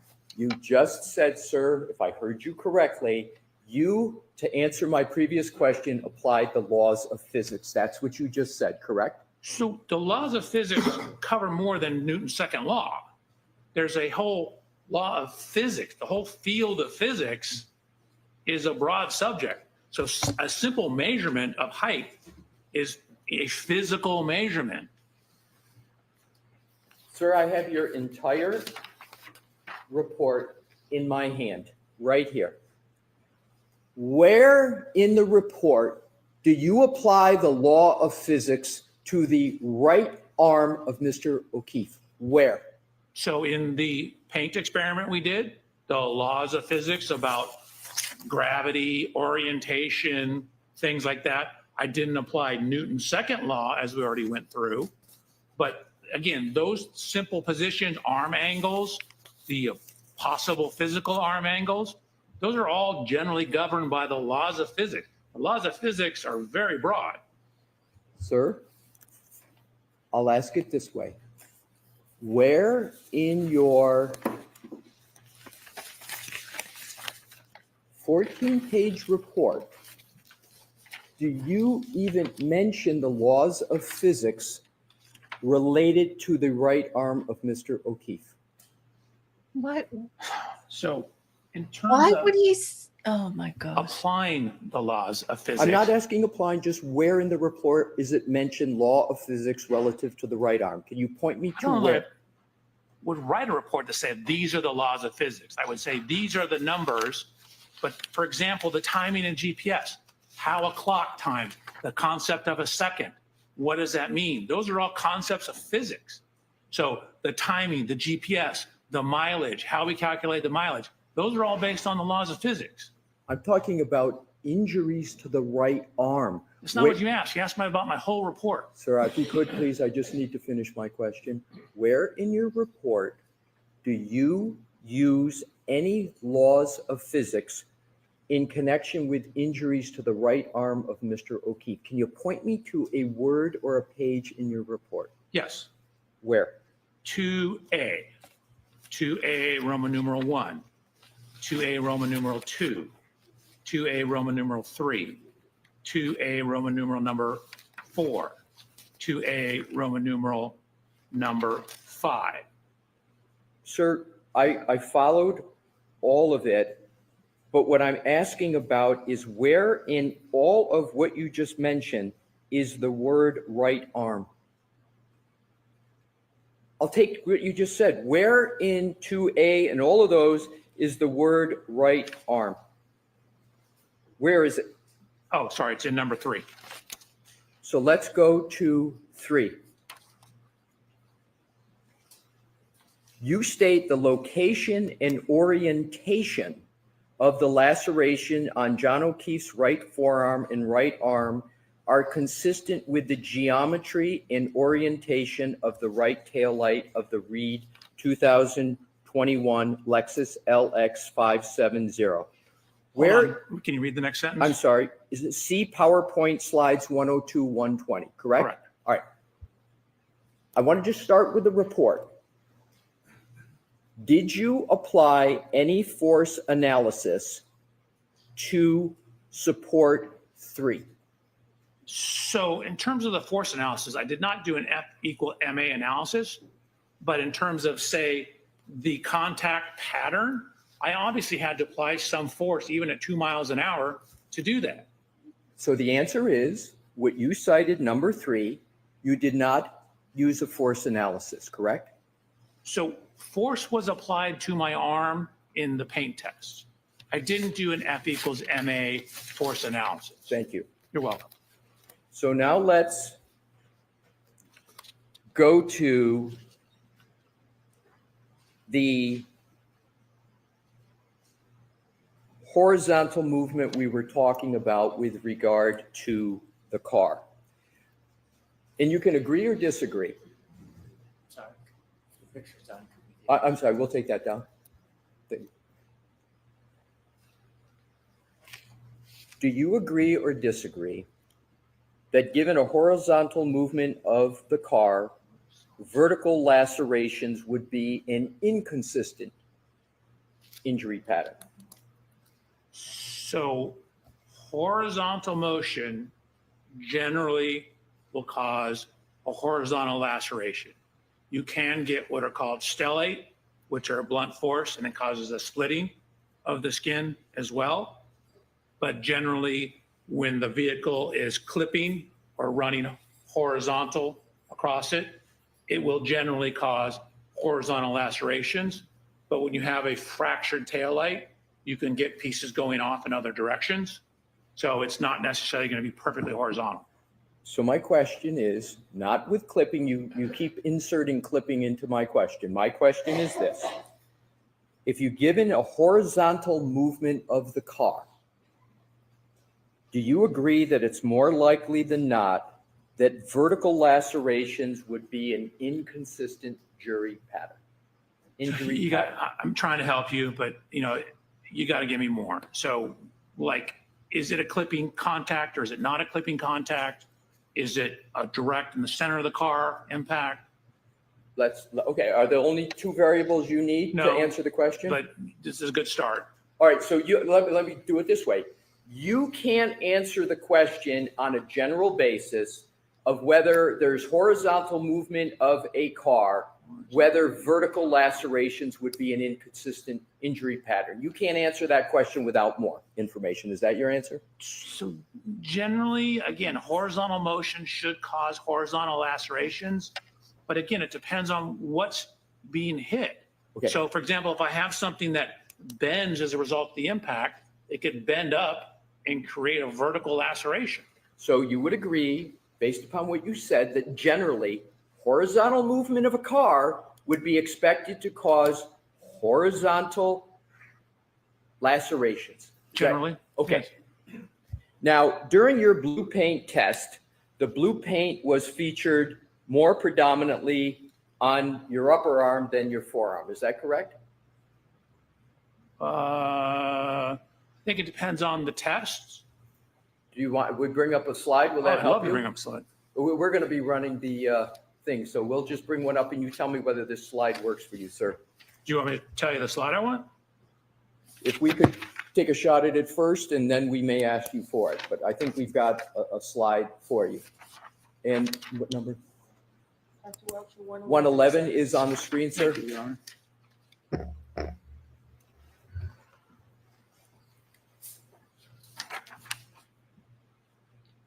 Is the blue paint more predominantly on your upper arm than your forearm? Is there more blue paint on your upper arm than your forearm? Probably. This is the one where I actually walked sideways into the back of the car. The one where the car is moving is probably a little better representation. Sir, I'm just asking you a question about this slide.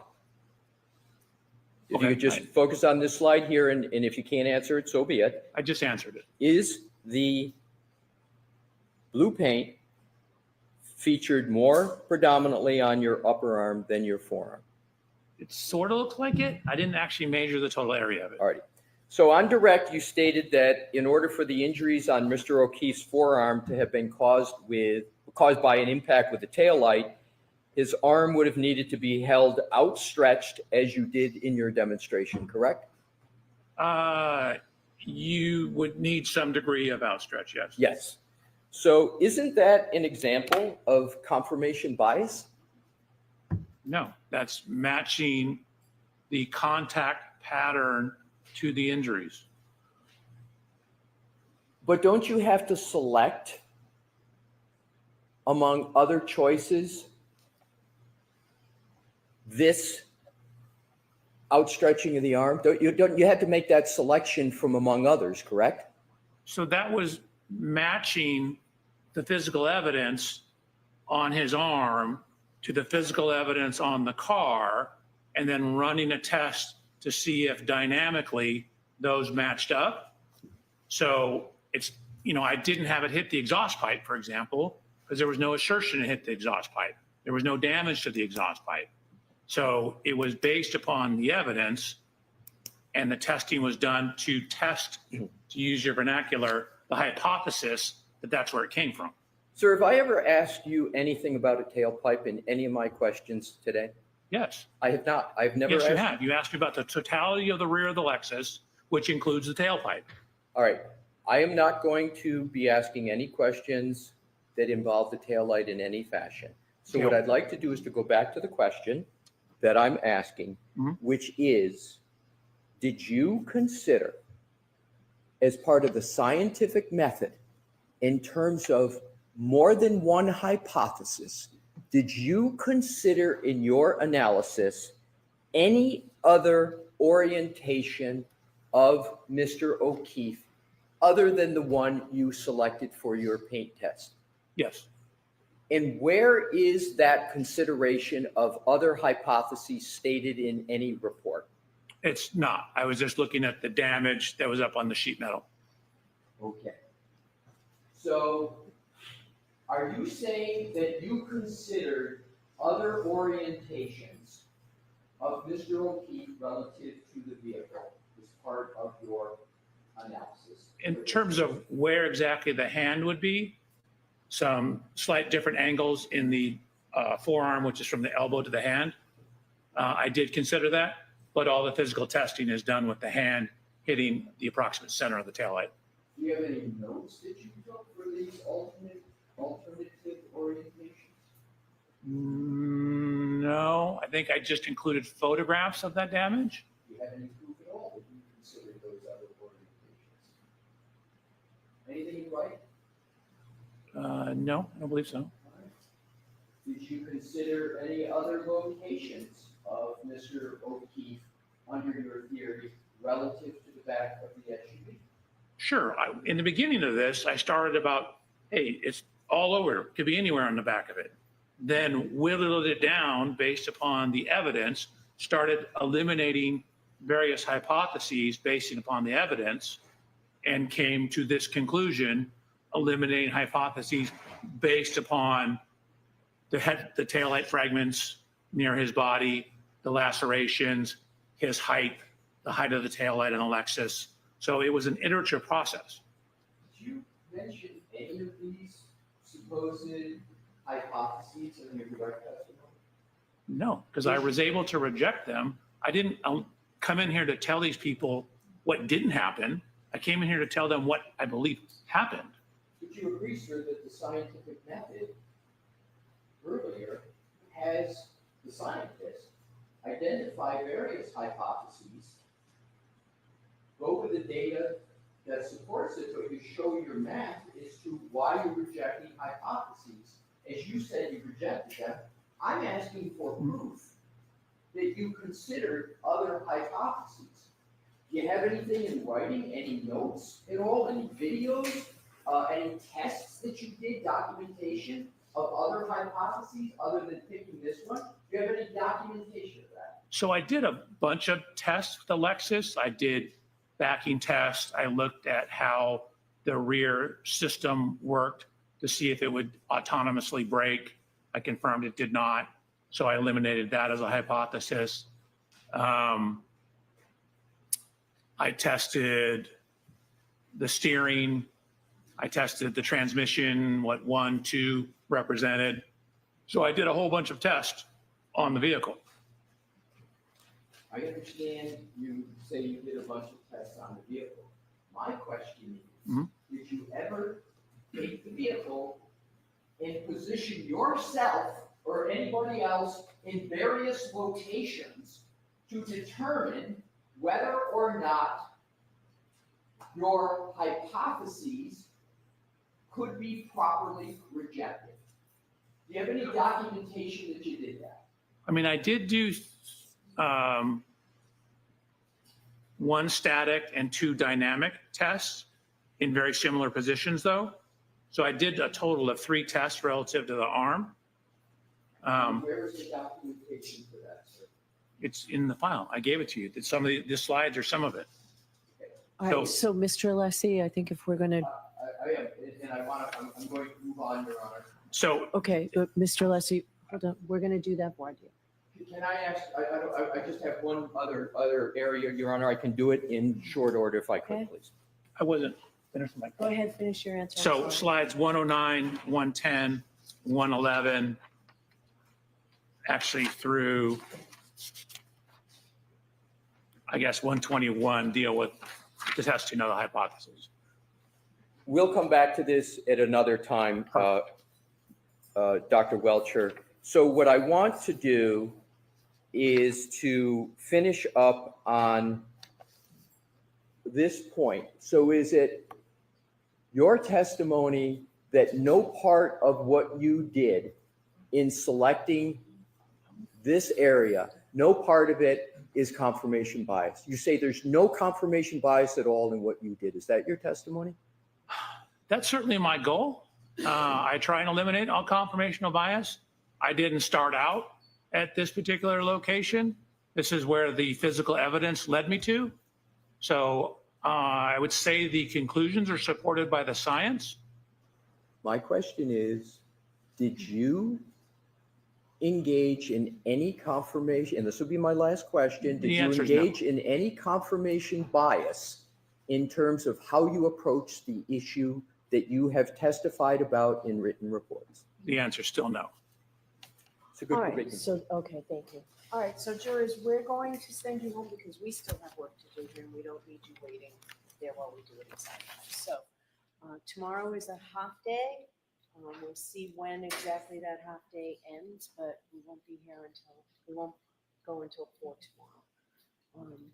Those 3 cautions: do not discuss this case with anyone. Don't do any independent research or investigation into this case. If you happen to see, hear, or read anything about this case, please disregard it and let us know.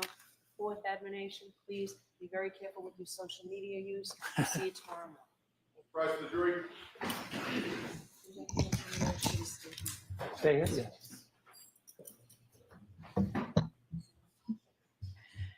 What is this word there we're supposed to be doing when the jury leaves? I hope we're doing it with all of us. Yeah. Yeah. Mandy, I hear you. Apparently, Alessi has drank the Kool-Aid, and it's rules for thee, but not for me, because everything that, the way he's approaching everything is just absolutely. Dr. Russell did actually just talk about stuff she thought of. Right. Okay, Mr. Alessi, it's your voir dire. If I have a moment, Your Honor, to switch.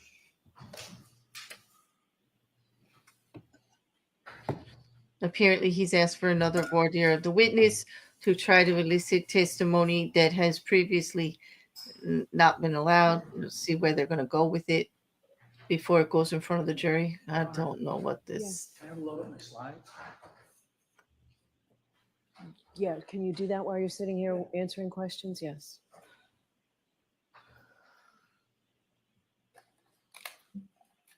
No, no, I just mean in the questioning, in particular, the last couple that he asked in relationship to Dr. Russell as their expert witness, who just goes by her being an ER doctor and seeing dog bites. They were asked in the voir dire.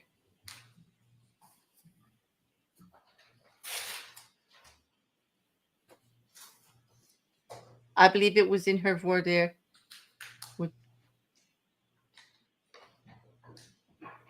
Mandy, I'm not sure of the date.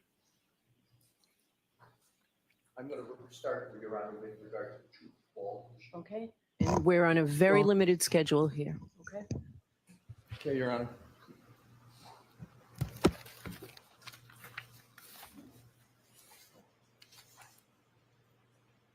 Mr. Wilk, with Your Honor's permission, if we could pull up the January 30th, 2025 PowerPoint of Dr. Welcher in slide 36.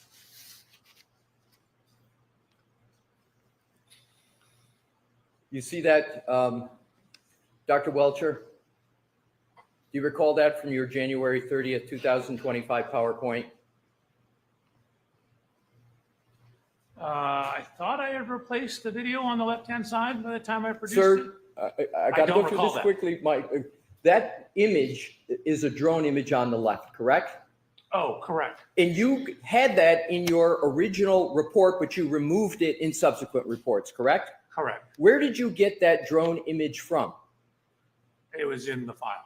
Wasn't it in the CARS report of Trooper Paul? I believe it was.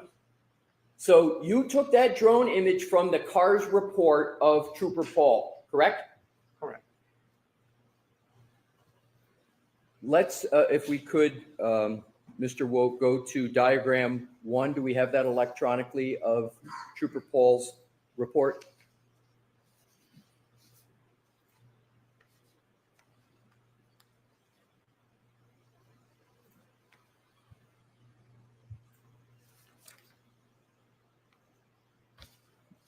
Do you recognize that as diagram 1 from Trooper Paul's report? Yes. So, and that's the diagram that you took that image and you put it in your January 30th, 2025 PowerPoint, correct? Pulling up my version of PowerPoint.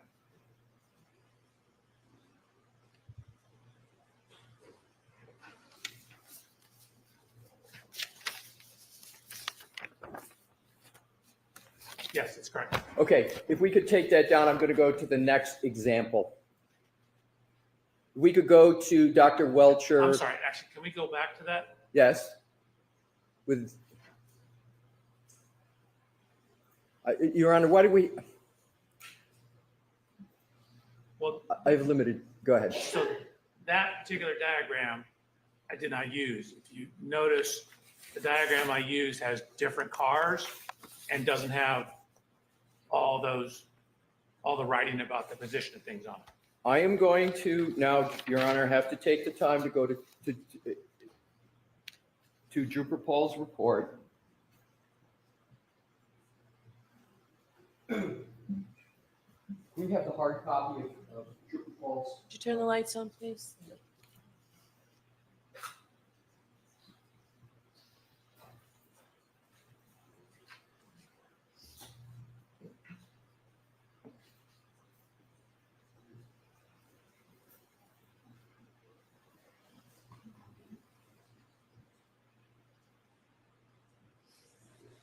We have approach, Your Honor. Yes.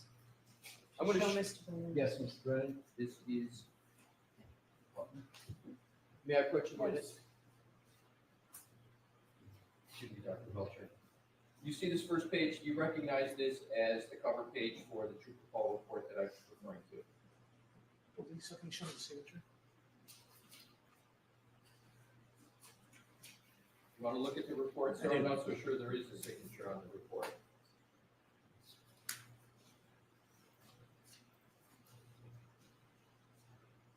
Signature block right here. Yeah. Trooper Paul, page 16. I have that. Yes. Okay. You're welcome. Now, what I want to do is to go to diagram 1, and if I could, Your Honor, republish what was just up. I'm showing you diagram 1, sir, and I'm asking you, is that the image from Trooper Paul's report that you then used to put into your January 30th slide presentation? No. See all the writing on here, the glass cup, all the dimensions here. Here's my January 30th one. None of that stuff's here. There's different, none of this stuff is here. Isn't it the case that this is cropped more and there's a larger picture of the same image or not? See this tree? Yes. See these trees? Yes. See all these measurements by the trees? All Yes. these? That's right here. Okay. Those do not show up on my image. Let me go to a different method then to do this. You have an image. Can we go, Mr. Wolf, to the January 30th presentation? Slide 36. Correct. Where did you get that image from that's in your PowerPoint presentation on the left? I think it was from the file, a satellite image from the file. What part of the file, sir? I actually don't know at this time. How close is the image on diagram 1, the drone image, to the image that you can't now recall where you got it from for your slide presentation? Are they similar? So that one has a whole bunch of measurements and ID on it, but the underlying image is very similar. It's probably the same one. Right. Yes. You're welcome. Do you know of any other place you could have, let's put the presentation back up on the slide presentation. Do you know of any other location other than Trooper Paul's report that you could have got that drone image from? No, I'm not sure I got it from the report. I recall getting it from the file. My question is, do you know of any other source other than Trooper Paul's report that you could have gotten that drone image from? So this image is not in that report. It's not Yes, it is. You asked me anything but the report. That image is not in that report. Did you get the drone image from any file from the Massachusetts State Police? Yes. Okay.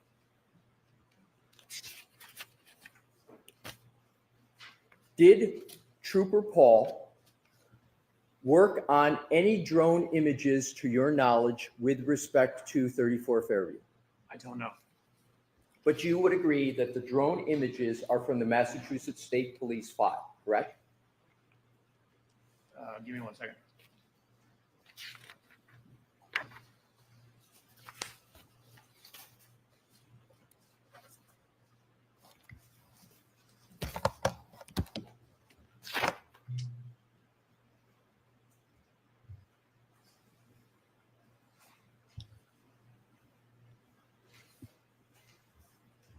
Sir, let me know you've had a fair opportunity to answer that question.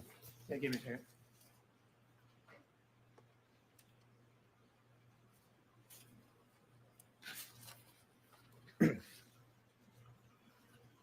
Yes, it came in a file called cars-trp.jopal. Okay. So it came from, and that's the report of Trooper Paul, correct? No, these are drone images that are not in the report. No, I'm saying what you just read. Can you repeat it again, what you just read, where it came from? I read you a folder Yes, that contains a bunch of things, including the report. understood. That image is not in his report. Can you read the file name again that you just read? The folder name Yes. is cars-trp.jopal. Okay. And did you get the drone image from that file folder? I did. Okay, thank you. You're welcome. Now let's go on to the May 26, 2025 PowerPoint that you created. And I'd like to go to slides 25, 26, and 27.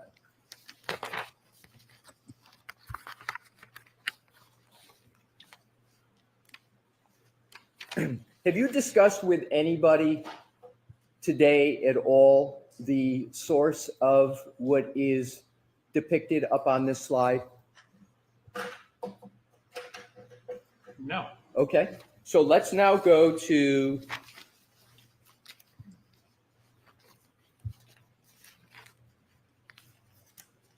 where did you get you see the larger chart to the left there in the, looks like mostly a rectangle. Do you see that, sir? What slide are you on? What slide is that?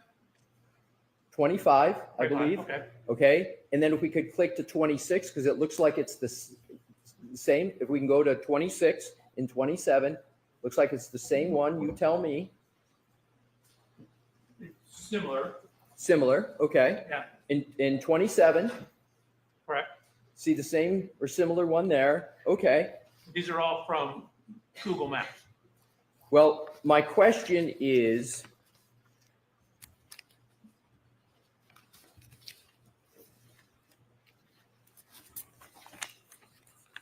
may I approach, Your Honor? Yes. Thank you.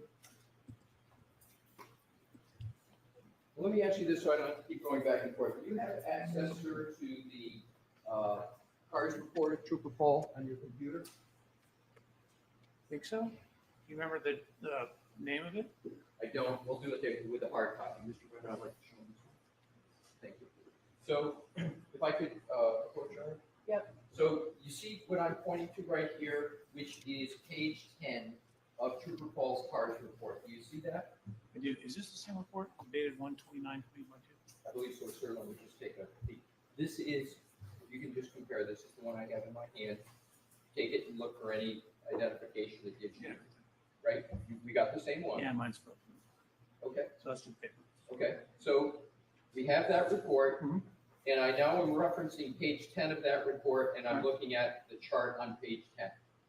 Is that chart on page 10 the same or substantially the same as the chart that is up on your slide presentation right now. So it's not the same. I did not use this data at all, but we both use Google Maps. Okay. Alrighty. Now let's go to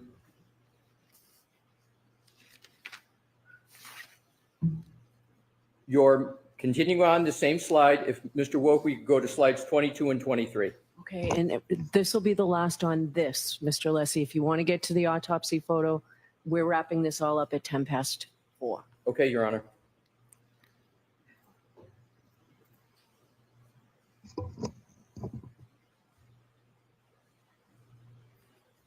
You see these photos?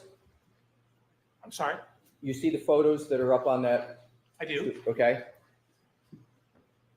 Do you, in terms of those photos, do you recognize any aspect of those photos? Yes. What do you recognize in terms of the person in it? Oh. You want me to limit it to just these 3 photos? Any photo that would be, this photo or any photo similar to it. But let's start with just these 3. If I have to limit it to these 3, I don't know who that is. Okay, and if you don't limit it to those 3, who would you conclude it is in those photos? It appeared to be Trooper Paul from other photos. Okay, so you can tell from other photos that this is Trooper Paul in these photos, correct? I have photos of Trooper Paul in the car. I don't Right. know that someone else switched out. I have no reason to believe this isn't anybody but Trooper Paul. Okay. Would you have any understanding that there's any other trooper that would be doing this type of analysis other than Trooper Paul? Someone else took the photographs? No, I'm talking inside the vehicle. I'm sorry? Inside the vehicle doing what's depicted here. Someone is inside the vehicle taking a photograph. What's your best conclusion as to who that is? Trooper Paul. Thank you. Your Honor, that is, Okay, so next topic. yes, Go right thank you. ahead. And I just need to reload, if you will, with regard to that topic.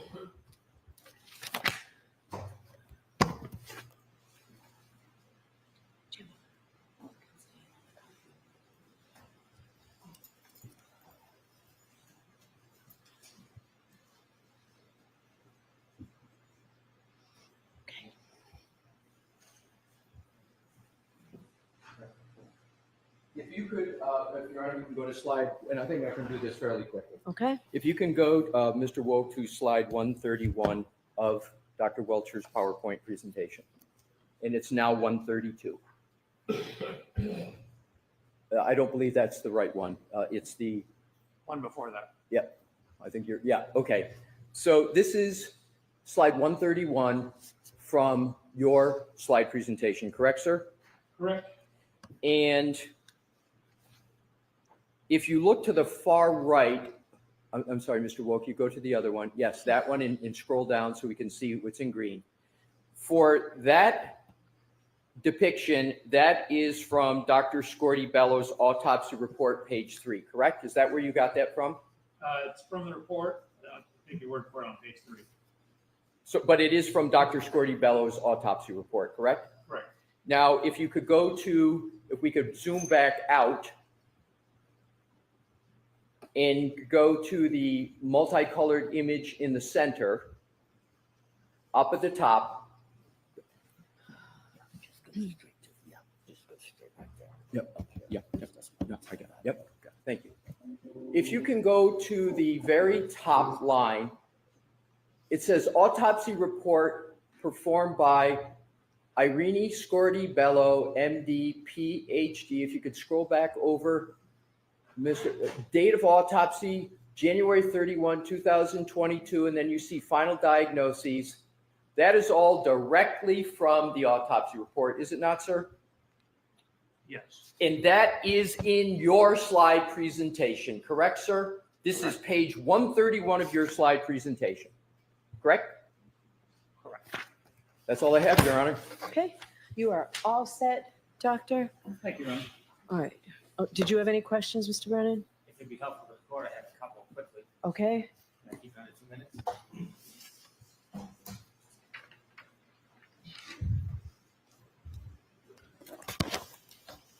Dr. Welcher, you were shown a photograph of the street of Fairview Road. Did you know that didn't come from Trooper Paul? It came from the CERT report, and Trooper Paul then took it from the CERT report and put it in separately in his presentation? Did you know that? I had no idea. I just was given it as a folder. And the photo you were using, it didn't have the markings that Trooper Paul put on his report, did it? It did not. When Trooper Paul, when you used that photo, was it because you were borrowing, relying on, or using any of Trooper Paul's reports for your conclusions or any of your decisions or analysis in this case? I did not use his report at It all. was simply limited to the use of the photo to show a different demonstrative issue. Correct. And then when you saw diagram 1, again, that was different than what was used in Trooper Paul's report because it had absent in it all the writing. Isn't that fair to say? That's fair to say. Did you rely on Trooper Paul's analysis or conclusions in this case for your conclusions and your analysis? Not at all. Is that why you went and downloaded the information and looked at the car and did everything individually, separately, and uniquely from Trooper Paul? I wanted it to be independent in my analysis. Regarding Dr. Scotabello, did you ever consider her conclusions regarding manner or cause of death as a basis for your analysis and conclusions? Yes. And when you considered her analysis, did you consider the conclusion of undetermined cause of death? Was that part of your analysis? Oh, no. I was using like the skull fractures, the description of the injuries. So you were considering the information in her autopsy report? Correct. How about her conclusions? Did you rely on her conclusions to do your studies or any analysis in this case as far as cause of death or manner of death? Only I thought I said blunt force trauma and hypothermia. Okay. Regarding her conclusions about whether this was caused by a car accident or not, did you consider that as the basis of your opinion? No, I wouldn't take a person like that's opinion for that. Did you ever have a conversation with Dr. Scotabello about her expertise limitations?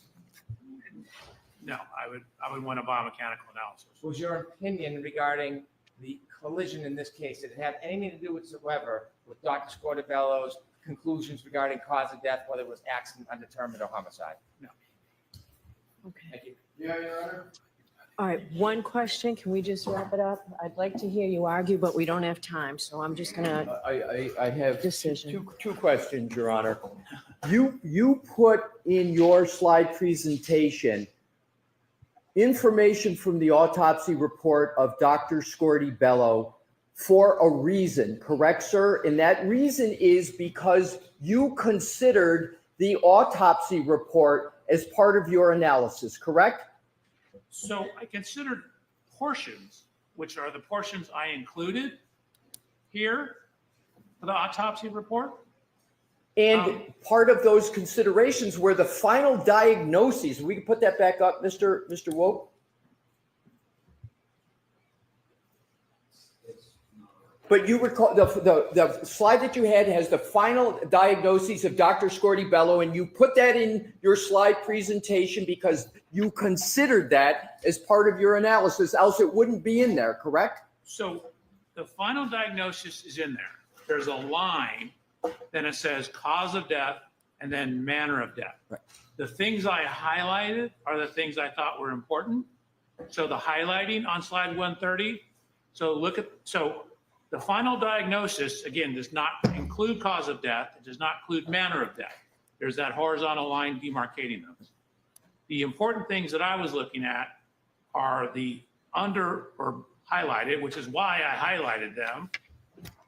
Exactly. So the ones that you highlighted, you considered are from the autopsy report. That's why you're highlighting them, right, sir? You Correct. considered that. Correct. Thank you. No You're welcome. questions, Your Honor. I All right. appreciate that opportunity. So I'm not gonna let you argue now. I'll hear you very briefly tomorrow before we stop. But Mr. Alessi, how much longer are you going to be tomorrow? If I could have a motion, Your Honor. Yes.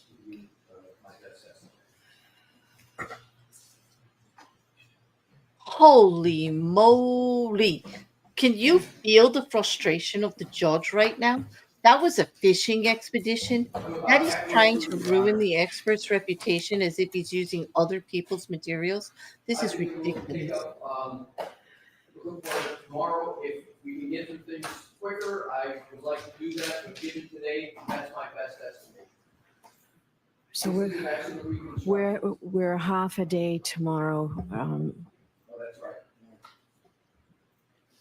That means the whole half a day is going to be Alessi still on So it may be cross-exam. that we have a 20-minute break tomorrow and we finish up by 1:30 by going straight through. We've got a juror who has an appointment. that we told her she'd be able to make. So I'd like to do everything we can so that Dr. Welcher doesn't have to come back or stay here another day. So let's just see what we can do, and we will do the same thing for your experts as well. No, I understand, Your Honor, and I respect everything that Your Honor is saying.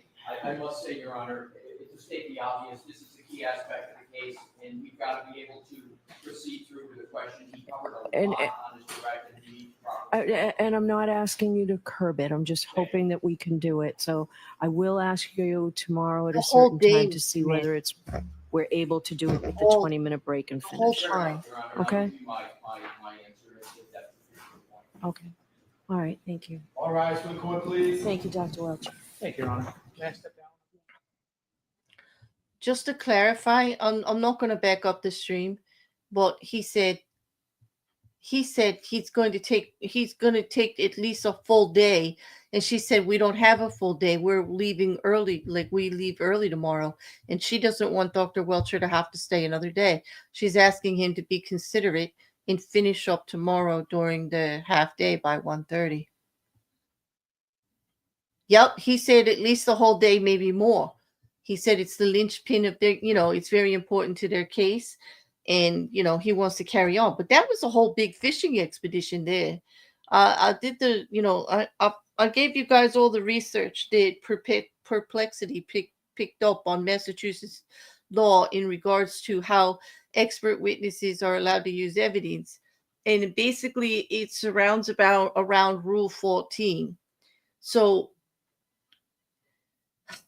if he used, like, say, he was trying to insinuate that he used something right from Proctor's report, okay, but didn't actually, say it or whatever, wasn't disclosed, because apparently there are pretty strict disclosure orders under Rule 14 in discovery on where the information and all is coming from. But they've had everything. They absolutely have had anything. And here's the thing. That was January 30th report that did not get put into testimony in the trial. So I don't know where he's going with this. How is he going to try to have his whole testimony eliminated because of something like, I don't understand. Like, he's on a fishing expedition for sure. And you could tell by Hank Brennan's questions to clarify it for the judge. She'll make a ruling tomorrow. They'll have more oral arguments tomorrow morning before the jury comes in.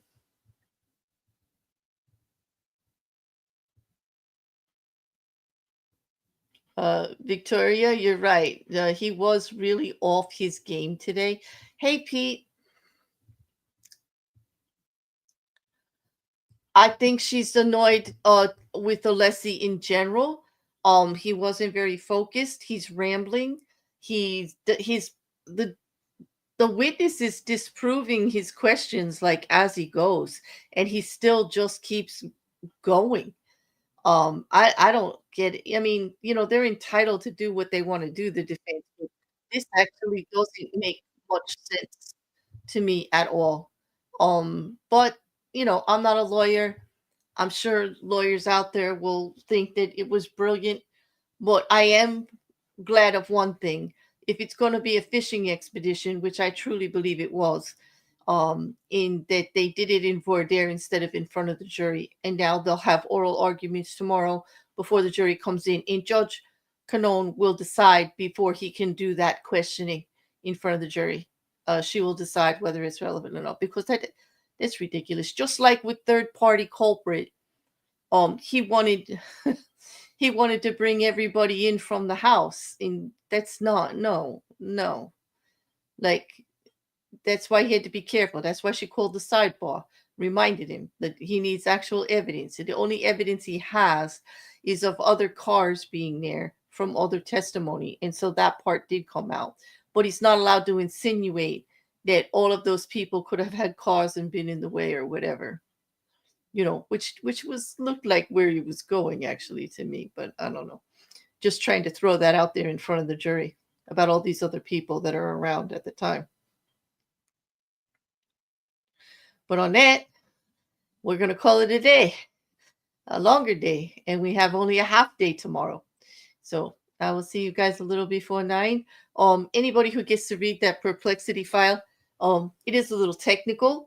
Mandy, I'm counting on you. There's the research. Let's see if we can find out what the heck he's going to try to do with oral arguments tomorrow, because man, I can't believe it. And for those of you that are following some of the other cases, Lori Valadabel just filed to have Judge Boreski removed from the case. She formally filed, which means another judge is going to have to look at it and decide, which means we're probably not going to trial in a couple of days on Brendan Bordeaux.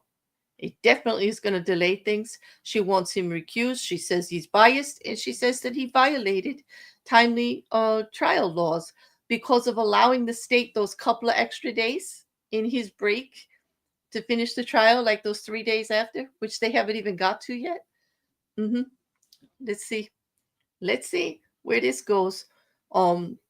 Looking at it through perplexity, they have already pointed out that she is lying in her brief, saying that he's denied all her motions. We all know that that's not true. So we'll see what happens. You guys have a good night. We've got plenty of reading to do. I'll see you in the morning.